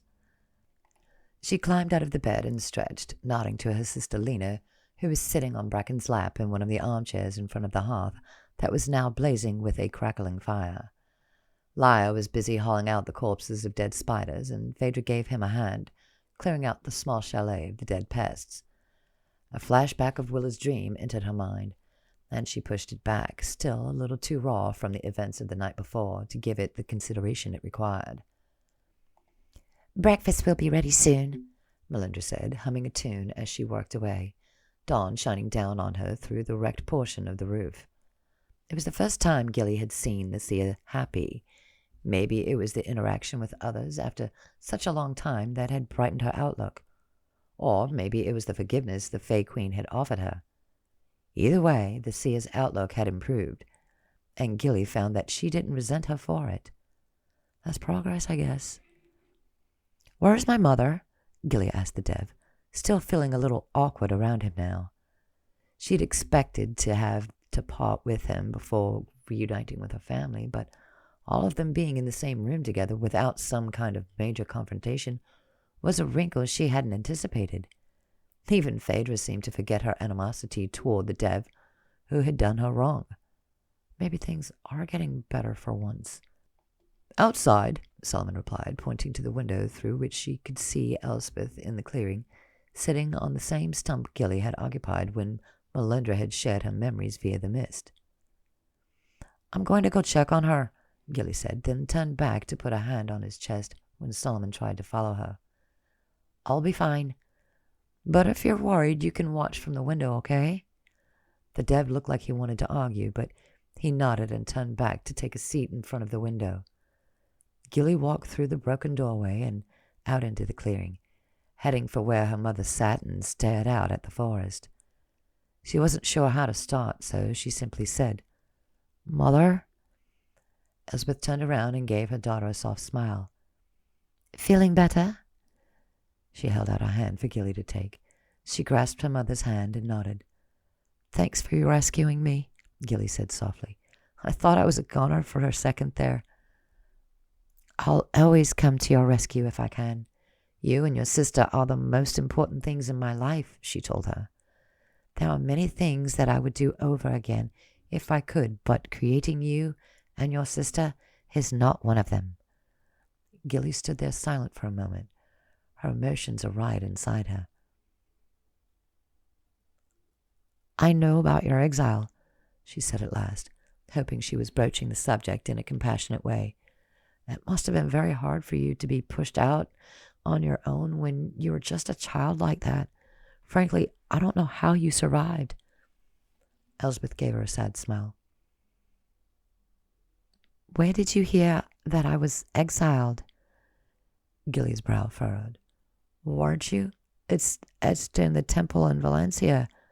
And the voice of the people said, A mistake, Elsbeth interrupted, dismissing the discussion with a wave of her elegant hand. Mistake? But it's the realm's history. The whole sordid saga writ large as a warning of some sort. It all hinges on your exile. Elsbeth sighed and stood, her expression one of practiced patience. Show me what you mean, daughter. It seems to mean a great deal to you. It does, Gilly replied, and it should mean something to you too. It does, child. Remember, I lived it. She held out her hand for Gilly to take. The great temple of Valencia, she asked, and at her daughter's nod, Elsbeth transported them away from the rough and back to her home realm. Gilly blinked, relieved to find that no one was around. It was evening, the stars twinkling above them. It's a good thing we're alone here, or someone might start screaming about doomsday, she whispered to her mother. Come on, I'll show you what I mean. Leading her mother into the dark temple, Gilly was about to illuminate herself to light their way, but before she could, Elsbeth tossed a ball of light summoned by her magic high above them, lighting up the entire temple. They walked the labyrinthine passages until they reached the center, and Gilly showed her mother the panels that had so shaken her upon her arrival in Valencia. Elsbeth mused, staring up at her life story carved in stone for all to see. As usual, it's all wrong, she said with a chuckle. Time has a way of warping our memories, doesn't it? Warping memories? What do you mean? Gilly was perturbed at the casual way her mother discussed one of the defining moments of her young life. Well, I suppose the most glaring mistake is the whole exile nonsense. She turned to Gilly, jerking her thumb back over her shoulder. When my brother revealed the prophecy to all of Valencia on the night of the Harvest Moon Ball, he put forth that exile was the only way to save the realm. She shook her head. My brother was certainly handsome, but he wasn't a genius by any stretch of the imagination.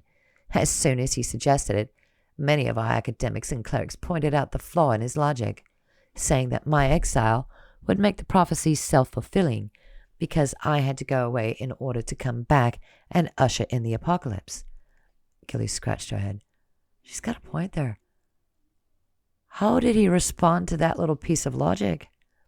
He responded as Eddard always did, by yelling louder. He thought if he got his message out first, if he persuaded enough people, then the prophecy didn't need to make sense. And he had many powerful people on his side, mostly females like Melindra in there. Their voices amplified his, enough to cause a swell of support for his side. Elsbeth looked at her, a sad smile on her face. Mind you, I had seen all of 11 summers by that point, so I wasn't exactly a wise old soul myself. I was grappling with the knowledge that I would bring ruin on my realm by my very existence. She let out a heavy sigh. Imagine coming into your womanhood and knowing that your birth means the rest of your people have to die. Gilly tried to imagine it, but the pain of even the thought was enough to stop her. And I bet it didn't help that it was your own brother who was pushing for your exile. Elsbeth nodded. I loved Eddard. Still do, I suppose.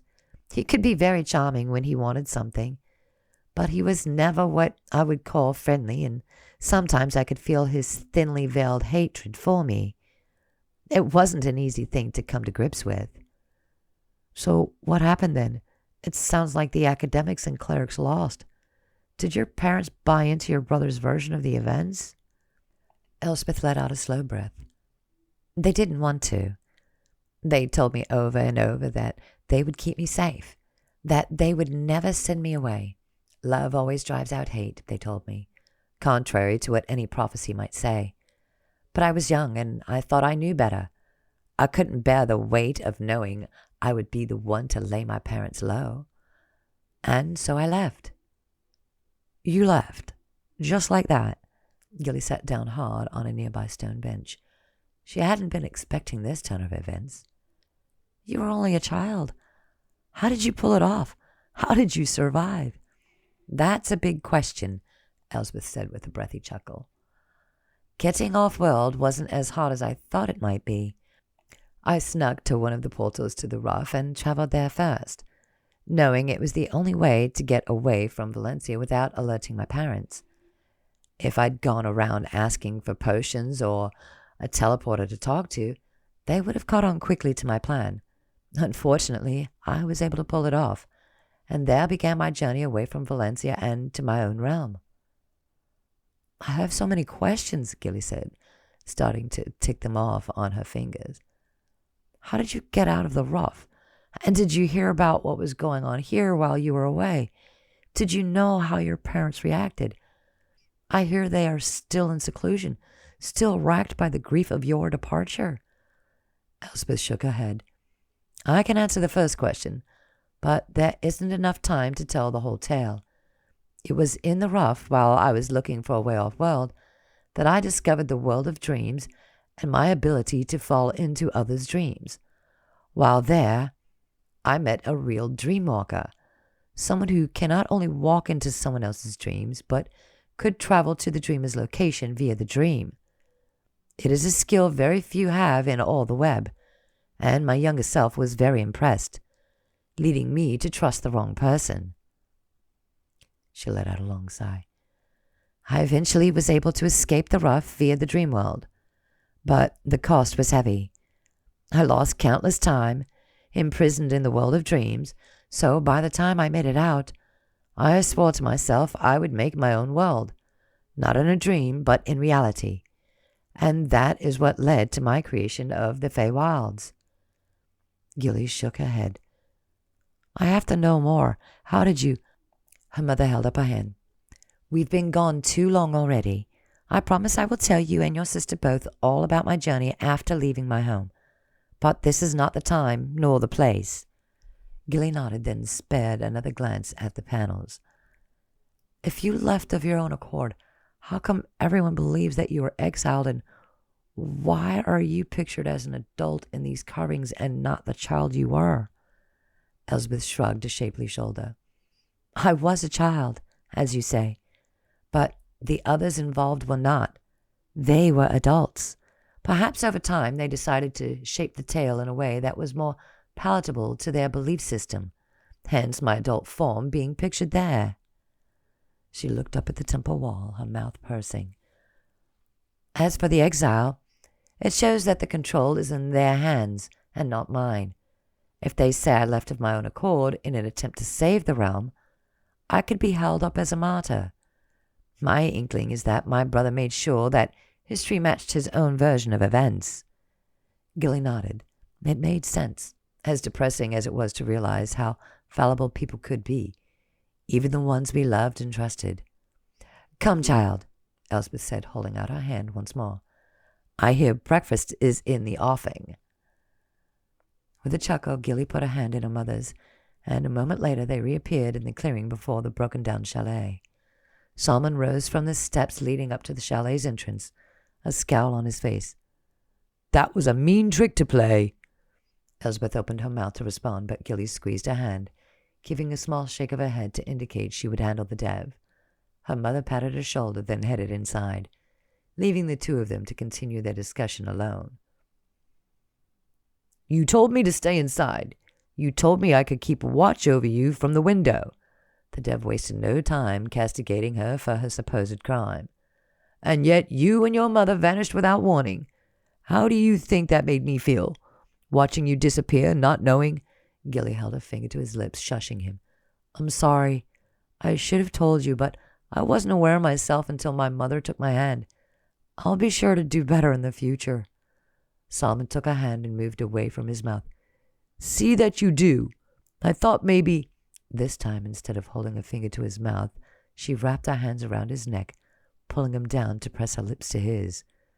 His words petered off, and he deepened the kiss with a lusty growl. Gilly grinned, then lost herself in the kiss, not caring who saw them. I need this, crave this. I can't live without this. Please don't make me live without this. Chapter 23. Gilly was a bundle of nerves, moving her weight from foot to foot while she waited for everyone to file out of Melindra's chalet and assemble in the clearing. While they'd eaten their breakfast, the seer explained about the time difference between the Rough and Valencia, saying that dawn would come to the Fae Realm in 5 hours or so.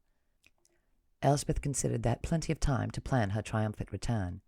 At first, her mother fought against the idea of returning to Valencia to expose her brother's lies, but Lyra wouldn't allow her to push the notion aside. Your people deserve the truth. We should go there, set things right, and if we end up getting a little revenge on your acorn-stealing brother, then so be it. Gilly laughed at the remark, as did most around the table, but she also agreed with it. Lyra was a fierce protector of his mate, but he wasn't the only one who thought Etta deserved his comeuppance. Even Phaedra thought Elspeth's return would be worthwhile. Your brother is popular with a certain sort of fae, those who are easily persuaded by a handsome face and sweet nothings. There are many who have felt oppressed under his rule, but the fact that he has powerful friends like Melindra and many others has kept them silent and suffering. You're saying that there are those who would depose my brother? Elspeth seemed surprised by the warrior fae's observation. I'm not sure if they would go that far without a champion, Phaedra said, choosing her words carefully. Let's just say that many of us believe the realm deserves a change.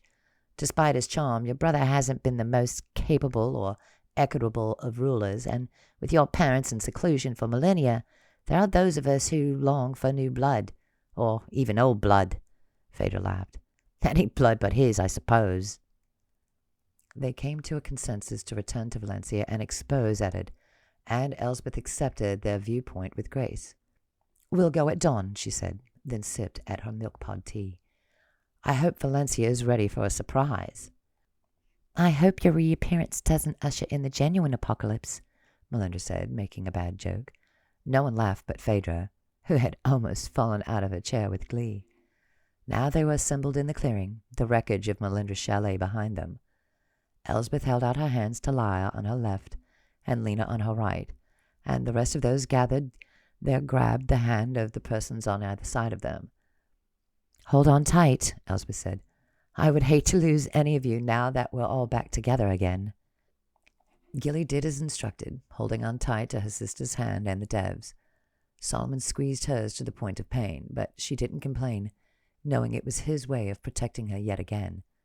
The world tilted on its axis, and suddenly she was blinking into the pink and orange light of dawn on Valencia. They appeared in the amphitheater where the council met. Lena, Bracken, and Lyra had taken defensive stances, but their arrival in an empty arena had them puzzled. Where are we? Lyra asked his mate. This is the meeting place of the Fae Council, Elspeth told them in hushed tones. They serve as an advisory committee to the Fae Royal Court, making certain the royals never forget the voices of their subjects. That's why Sedaris is known as the voice of the people, Gilly mused. Perhaps that is how it was in your day, Phaedra amended. But once your parents went into seclusion and appointed your brother ruler, Eddard has filled the council with lackeys who do his bidding without question. The prince himself is on the council and takes over meetings at his whim. Elspeth frowned, and Gilly thought she saw a flash of anger in her mother's eyes. Maybe it's a good thing that we're here to shake things up, she said consideringly. No time like the present to get started. Gilly watched as her mother raised her hands and closed her eyes. Her fingers shifted as if she was manipulating something out of sight. There was a rumble around the arena, loud scraping sounds battering the outside walls. Suddenly, vines poured over the top of the amphitheater walls, blooming in big white flowers. They flowed down the rows of seats and covered the dais until it was impossible to see the table where the council met beneath them. That should get some attention, Elspeth said when she finally opened her eyes. Her mother's antics did not go unnoticed. As the vines settled, Gilly could hear screams from outside the arena and the sound of feet rushing in their direction. Solomon gave a signal, and everyone went on their guard. Gilly readying her powers in case the royal guards poured into the arena, intent on arresting them. It wasn't guards who entered the arena first, but ordinary citizens who gaped at the strangers gathered there and the changes they had wrought. Many had recognized the dev and retreated, some running off screaming about Solomon unleashing a horde of demons on the realm that had Phaedra chuckling. A familiar face appeared, looking harried. Sedaris rushed in, then froze when he saw Elspeth standing near the petitioner's box. His face went slack, then a high, reedy scream came from his throat. "It's you! Oh, bloody—" he huffed. "The apocalypse is nigh!" He pointed an accusing finger in Gilly's direction. "You were the harbinger, just as I suspected. Now you and your sister will join forces with your cursed mother to bring destruction to the realm." Those who'd gathered loosely around their voice started to chatter and shout, the scene quickly devolving into chaos. Finally, the expected guards marched in, but Gilly could see fear in their faces. They kept their eyes on the small group assembled near the center of the arena, but maintained a wide buffer between themselves and the outsiders. "It's the end times!" Sedaris yelled, spooking the flood of people who'd come to learn what was happening to the council's amphitheater. Screams and shouts rang out, and Gilly readied herself to take action if the guards or the mob got the courage to charge them. That was the moment the prince decided to show his face. Eddard appeared on the dais, then slipped, having trouble finding his footing among the vines. He eventually regained his balance and looked down, his face dark with anger. Then he saw that his sister was the one at the center of the chaos, and his face went white. "You!" he howled, scrambling down off the dais to land near Sedaris. "You've come back to bring ruin to us all." "Isn't that a laugh coming from you?" Elspeth's temper was rising. Gilly could tell. Although she'd been hesitant to expose her brother's falsehoods and potentially destabilize the realm, now that she was confronted with the villain of the piece, she couldn't seem to help her anger. Leveling a finger at her brother, she lifted her voice, magically amplifying it so it now only rang out over the amphitheater, but through the whole of the realm. "Hear me, people of Valencia," she said, her no-nonsense tone calling out loud and clear. "Your ruler, my brother, Prince Eddard, has deceived you for these long years. He has fed you a parcel of lies, convincing you I would bring doom and destruction to Valencia and all good worlds in the web. But all this time he's been scheming for his own promotion." "Why should we believe you?" Sedaris howled. "You'll bring in the Great Annihilation and kill us all." "No, she won't," Melinda said loudly, stepping forward to the gasps of those assembled. Some remembered her name. Some assumed she was dead after such a long absence. "The prophecy came to me, but not the way that Eddard has told it." Gilly listened as the seer and once high mage laid everything out to those assembled. "And so, you see, the prophecy pertains to the princes of darkness, not Elspeth of the Fae. She has been wrongly accused for eons, and it is time to set things right." "You're lying to us," Sedaris accused her. "Either you lied then, or you lied now. Which is it, alleged seer who has been gone from Valencia for millennia?" "I lied then," Melinda admitted, opening up to the crowd in a show of bravery that impressed Gilly, making her reconsider whether to forgive the woman. "I was infatuated with the prince. He promised to marry me, promised that we would rule together, but he used me, stuck me away in the rough, and left me there while he took over rule of Valencia. I guess he figured I would never have the courage to return and out him, and he was correct for a long time. But now that Elspeth has returned with her beautiful daughters, I cannot help but reveal the truth."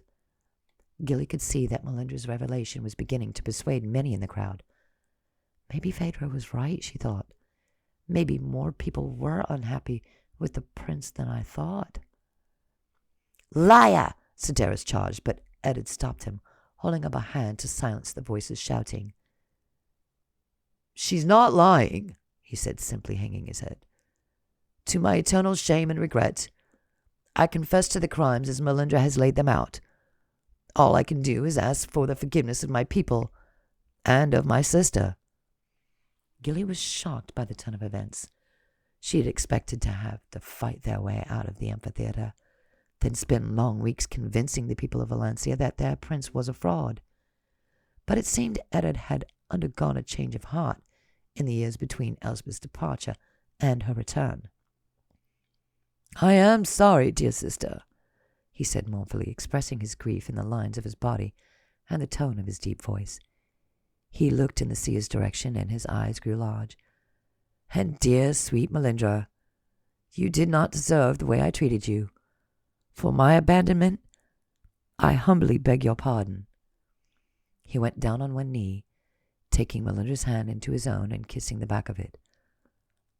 "I have never forgotten you, nor have I forgiven myself for my crimes against you." Gasps went up from the crowd, then a few sighs from some of the women there. Gilly watched the scene unfold, disbelief filling her. Eddard apologizing? Could it be sincere? The look of regret on her uncle's face looked sincere. Is there a happy ending for the people of Valencia after all? Chapter 24. Melindra stared down at the prince, at a loss for words. She gently withdrew her hand and took a step back. This wasn't the reception the prince had been expecting, it seemed, for Eddard rose stiffly and straightened the wrinkles out of his tunic. Without the seer's forgiveness, he decided to change tactics, moving closer to his sister. "In the years since you left Valencia, I have had time to reflect. I am not the man that I was so long ago. I'm older now, wiser now, and I regret my role in the treachery that led to your departure from our home." "Departure?" Elspeth echoed. "Or was it an exile?" She put a finger to her chin and pretended to think. "It's been so long, I might have forgotten." Phaedra sniggered loudly, and Gilly elbowed her in the side to shut her up. Despite how genuine Eddard appeared, it seemed her mother had her doubts. Eddard gave a small, self-deprecating smile. "As you say, it was long ago. It should never have happened," he said, putting a hand over his heart, "and I sincerely apologize for my part in it.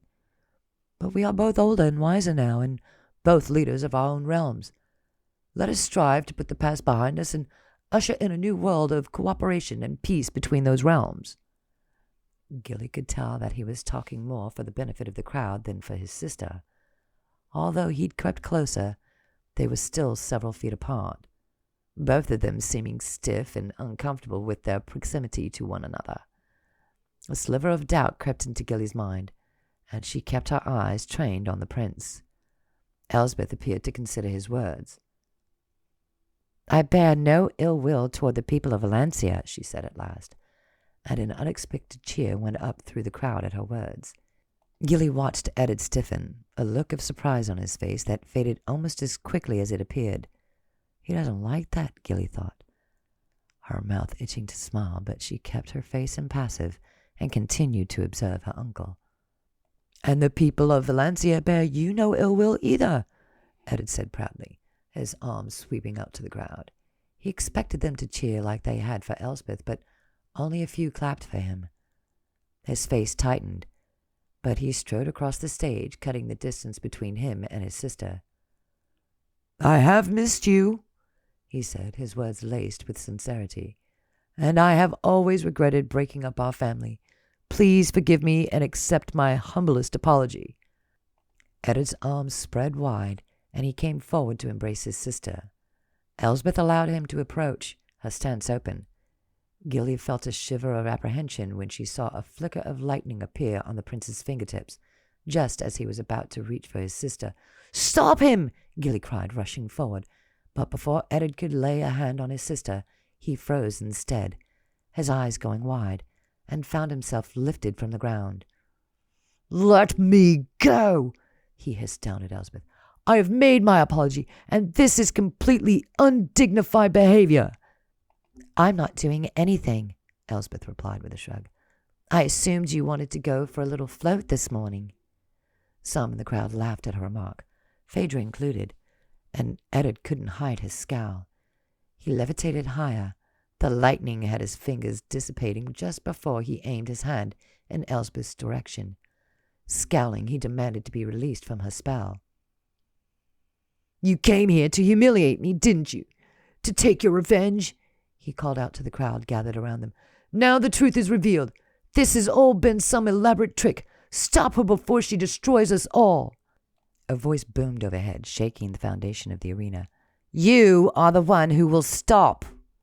Gilly looked skyward at the sound, along with the rest of the crowd, but nothing revealed itself. Her gaze flicked to her mother, who shook her head, then to Phaedra, who shrugged her shoulders. Who was that? The answer was revealed when the voice spoke again. "No fighting with your sister, Eddard. It's a rule we made long ago, but you've always had a problem following it." There was a sudden pop in the center of the arena, and 2 figures appeared in the petitioner's box. They were extremely beautiful. Their gorgeous faces and perfect figures could have been carved by the gods themselves. The female's blonde curls rolled down her back in waves, while the male's hair was short cut in a deep auburn shade. Twin crowns sat on their heads. Gilly gasped, recognizing the figures from the panels in the temple. The king and the queen. And a second later, my grandparents. A moment later, her grandmother disappeared, only to reappear a second later beside Elsbeth. She threw her arms around her daughter, weeping with joy. The king of Valencia broke into a wide smile and followed suit, embracing his prodigal daughter and sobbing mate. "Let me down from here," Eddard called, his anger finally evident. "This isn't fair. You haven't even given me a chance to give my side of the story." "Boy, all we've given you are chances," his father said, his face dark as he looked up at Eddard, who still hung several feet above them. "It's time to do something we should have done long ago. It's time to punish you." Gasps went up from the crowd, and they grew louder when Eddard suddenly disappeared. This time, the applause at the prince's vanishing was louder than those protesting. Gilly turned her eyes back to the scene taking place between Elsbeth and her parents. "Oh, how I've missed you," her mother said, straightening to wipe tears from her eyes. "I've spent these long eons wishing you hadn't run away. We never would have exiled you, as your brother suggested. Not for any prophecy or any other reason." Her father spoke up then. "We tried to find you, your mother and I. We spent millennia visiting every known world in the web, despite the peril involved, hoping to catch a glimpse of you. But you were nowhere to be found." Elsbeth blinked back tears, swallowing hard. "I wasn't in a realm, not exactly. I trusted the wrong person and ended up trapped in the world of dreams." Gilly thought that her mother suddenly looked younger than her many, many years. "I'm sorry to put you through so much trouble and effort. I thought I was doing what was best for the realm," she breathed heavily. "I thought I was doing what was best for you, too." Her parents embraced her again, and the applause from the crowd was deafening. They've missed their rulers, too, Gilly realized. She could see how affected the people of Valencia were. Even the voice of the people looked overwhelmed by emotion. Still, it felt like an extremely personal moment, and she felt strained by their position on the main stage of the realm. The king seemed to feel the same because he turned to his people, saying that he was glad to see all of their shining faces and that he hoped to see them all again soon, but they would have to excuse him and his family during their reunion. Suddenly the world blurred around them. Gilly found herself sitting on a fluffy chair that resembled a cloud, and she flashed back to her dream of Willa. Elspeth and Lyra had already transported the sorceress to the Fae Realm, imprisoning her in a cell deep in the Kingsblade complex. Willa still slept, and Gilly wondered what sort of dreams she was having now. "Where are we?" Solomon asked, immediately on guard. They were within what appeared to be an expansive cave, but on the uneven ceiling was the image of an open blue sky with a few clouds drifting lazily across it. Her grandmother came close, catching Gilly looking at the blue above them. "You keep interesting company," she said softly, inclining her head in Solomon's direction. "A fae and a dev?" she mused, rubbing her chin. "It has been done before, but rarely. But you seem like a girl who is up to the challenge." Gilly was caught off guard at the woman's words. Emotions tumbled inside her. and she had to look up at the sky above her to blink away the tears welling up in her eyes. "Where are we?" she asked after a minute, hoping the change of subject wasn't too obvious. Her grandmother chuckled softly, then addressed her question. "We spent our seclusion here because we could not deal with the loss that cut so deep.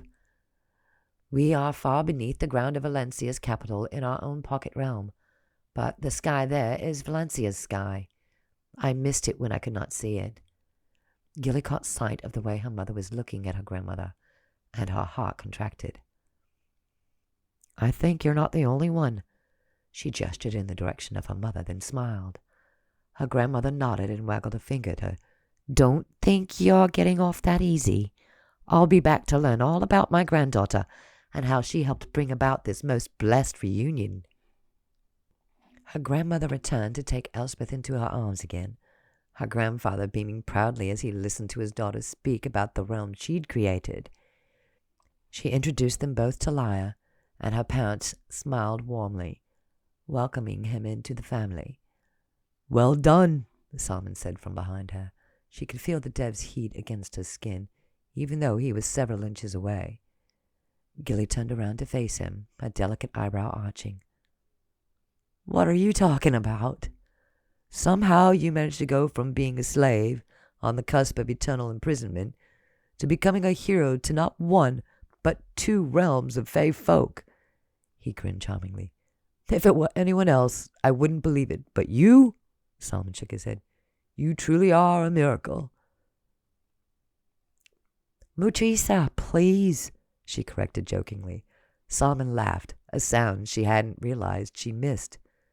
It went straight through her, warming her, making her want to snuggle into his arms and spend the next few hours or days laughing softly. Gilly held back a sigh. "I'll be lucky if I get a few more moments with him," she realized. Now that the danger seems to have passed, he'll likely be ready to return to his own realm. Her stomach dropped at that realization, but Gilly figured it was something that had to happen, so she may as well get it over with sooner rather than later. It will give me more time to mourn, I suppose. She owed it to Solomon to let him go, to return to his own realm. It was her fault that he'd landed in Valencia in the first place. Well, my fault and Phaedra's. Now that their adventure had come to an end, it was time to say goodbye. Why does this feel like the hardest thing I've ever done?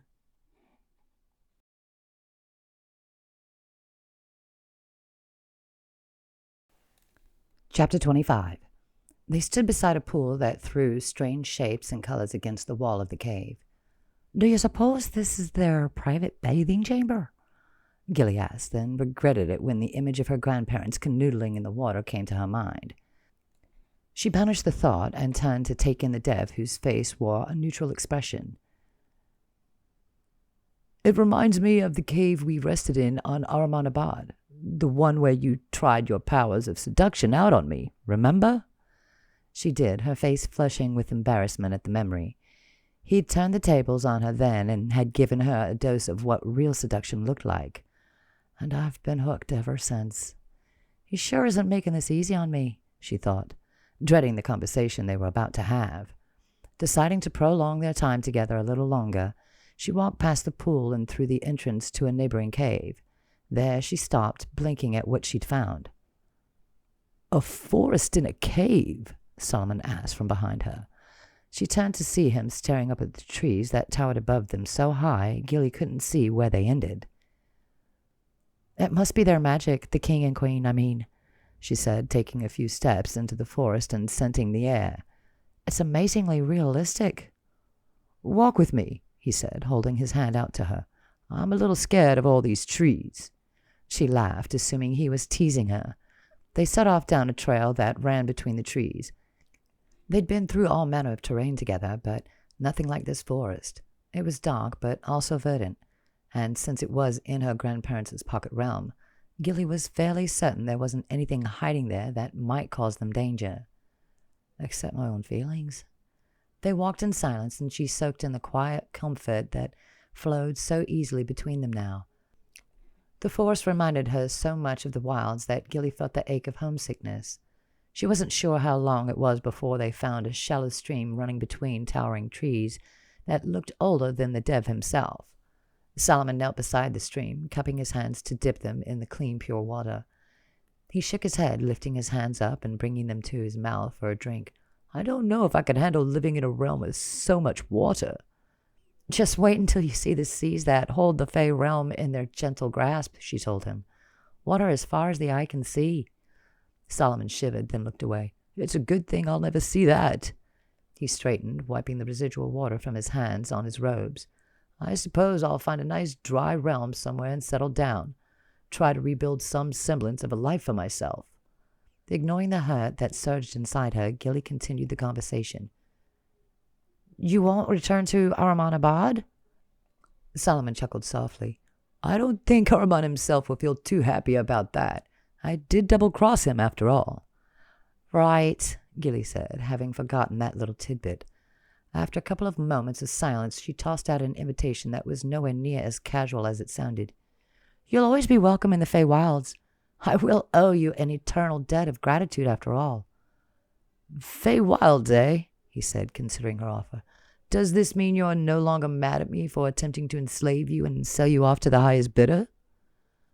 As long as you're not angry at me for using silver to control you and landing you in a prison cell in Valencia.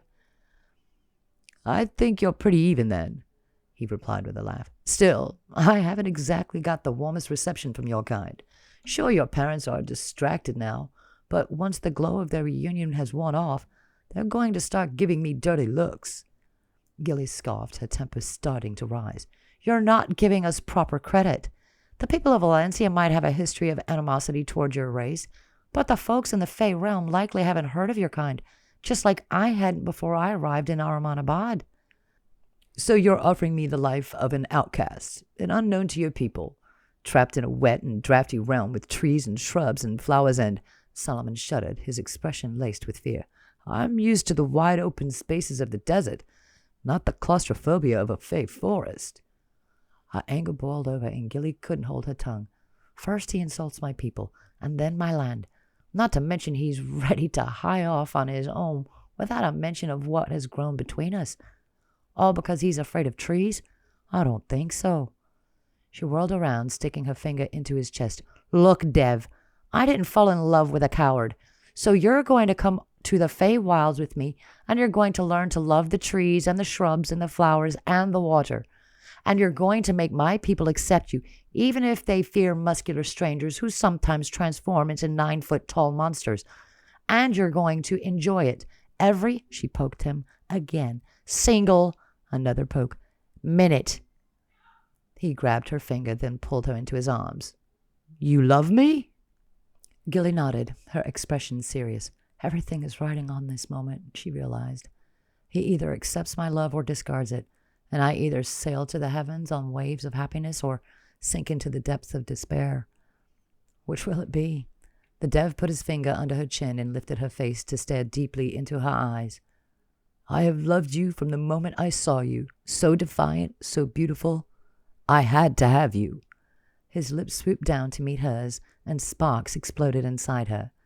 Gilly's hands wound around his neck of their own accord, and she moaned against his lips, wanting more. Solomon deepened the kiss, and she felt the depth of emotion inside him. By the time he moved his mouth from hers, Gilly was shaking. I love you, my little Mujisa. I will face anything to have you, even trees and water. She laughed up at him, watching his mouth curved into a gentle smile. Does this mean you're coming to the Fae Realm with me? Solomon nodded in response. I'm frankly glad you called my bluff, because there's no way I was going to let you leave my side. He kissed her again, and Gilly's toes curled. I hope he never stops doing this, she thought before she lost herself in his embrace.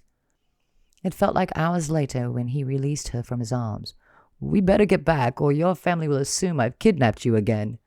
Or they'll think I've dragged you off on another adventure. She linked her arm through his and turned back to the trail, heading back in the direction they'd come.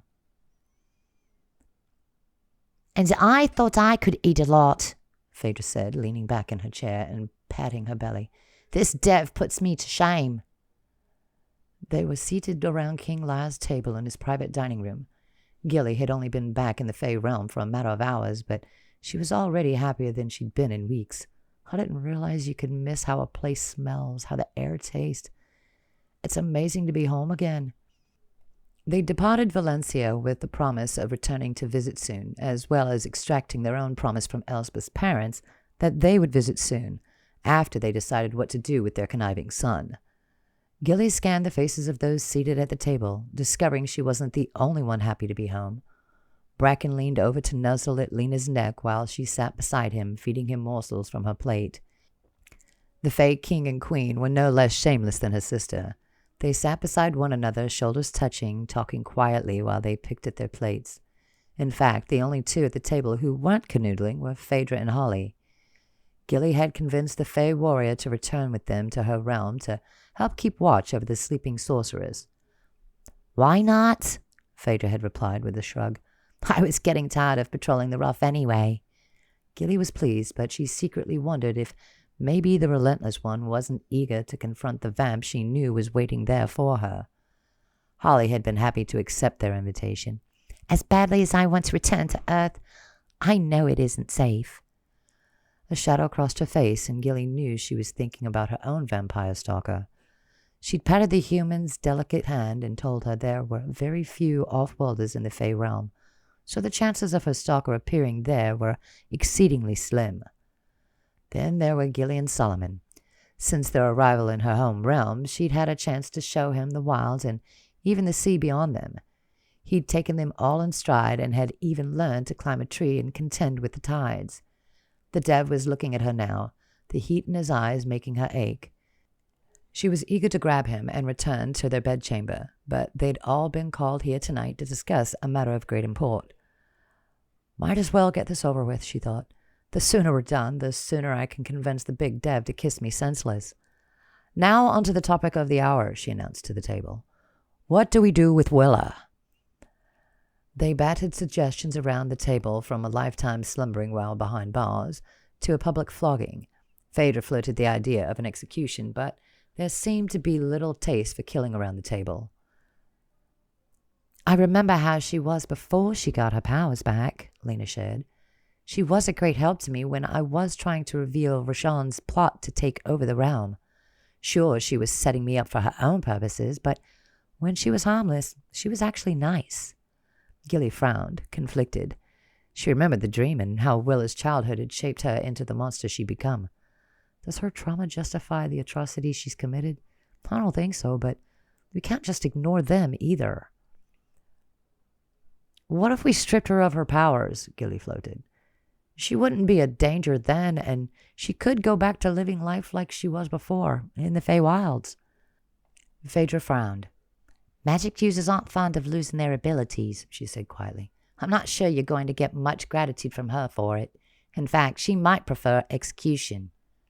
They continued the discussion, but Gilly kept coming back to her proposal. Finally, Elspeth stood, ready to pronounce judgment.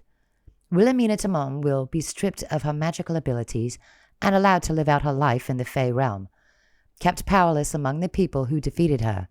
It is a fitting punishment. The Fae Queen lifted her hands above her head and clapped, and an instant later they were all clustered around a bubbling cauldron. Gilly glanced up at the familiar surrounds of the crone's hut. Solomon looked alarmed, and she patted his arm to soothe him. Elspeth stirred the boiling liquid in her cauldron, tossing in bits and bobs from the ingredients on the table and ordering Gilly to fetch a scroll from her collection. A flash of the crone's image appeared and quickly vanished, and Gilly smiled. It feels like old times. The ritual was a complex one, but the Fae Queen pulled it off impeccably.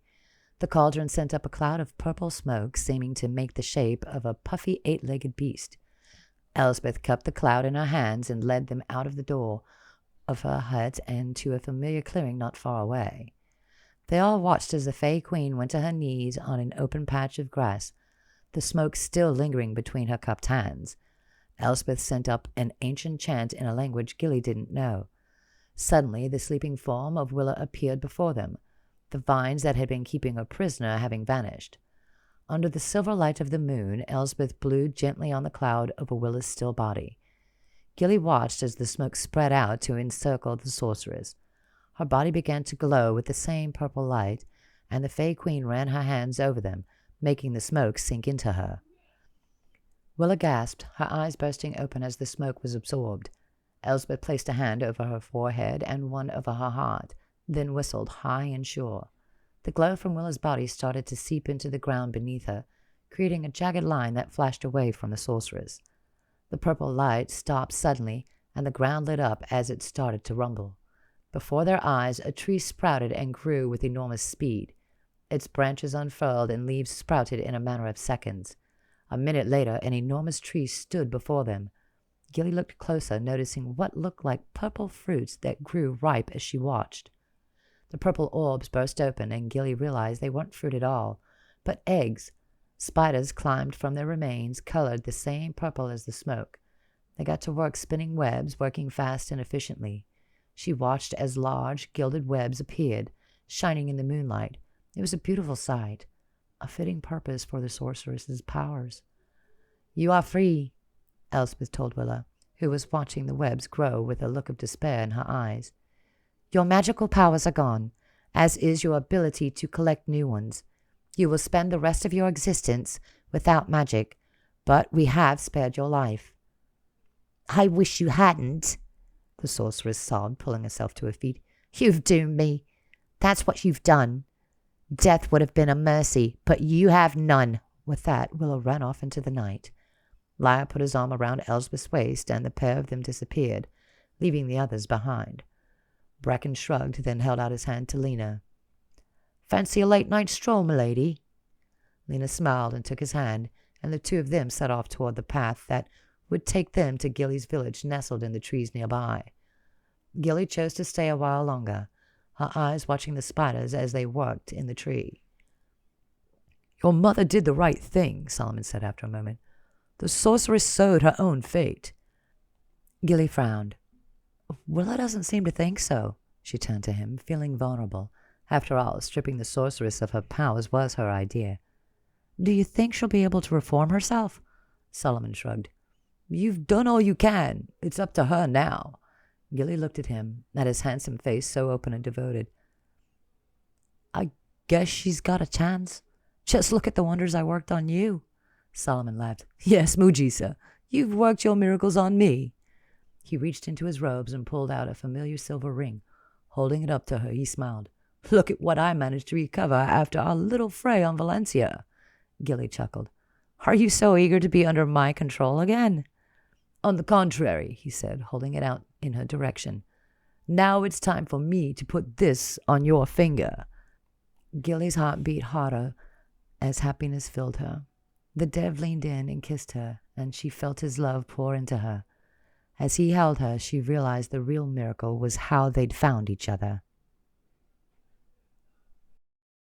This has been Fae Wild's Book 6, Light in the Dark, written by W.J. May, narrated by Kathleen Starr Hall.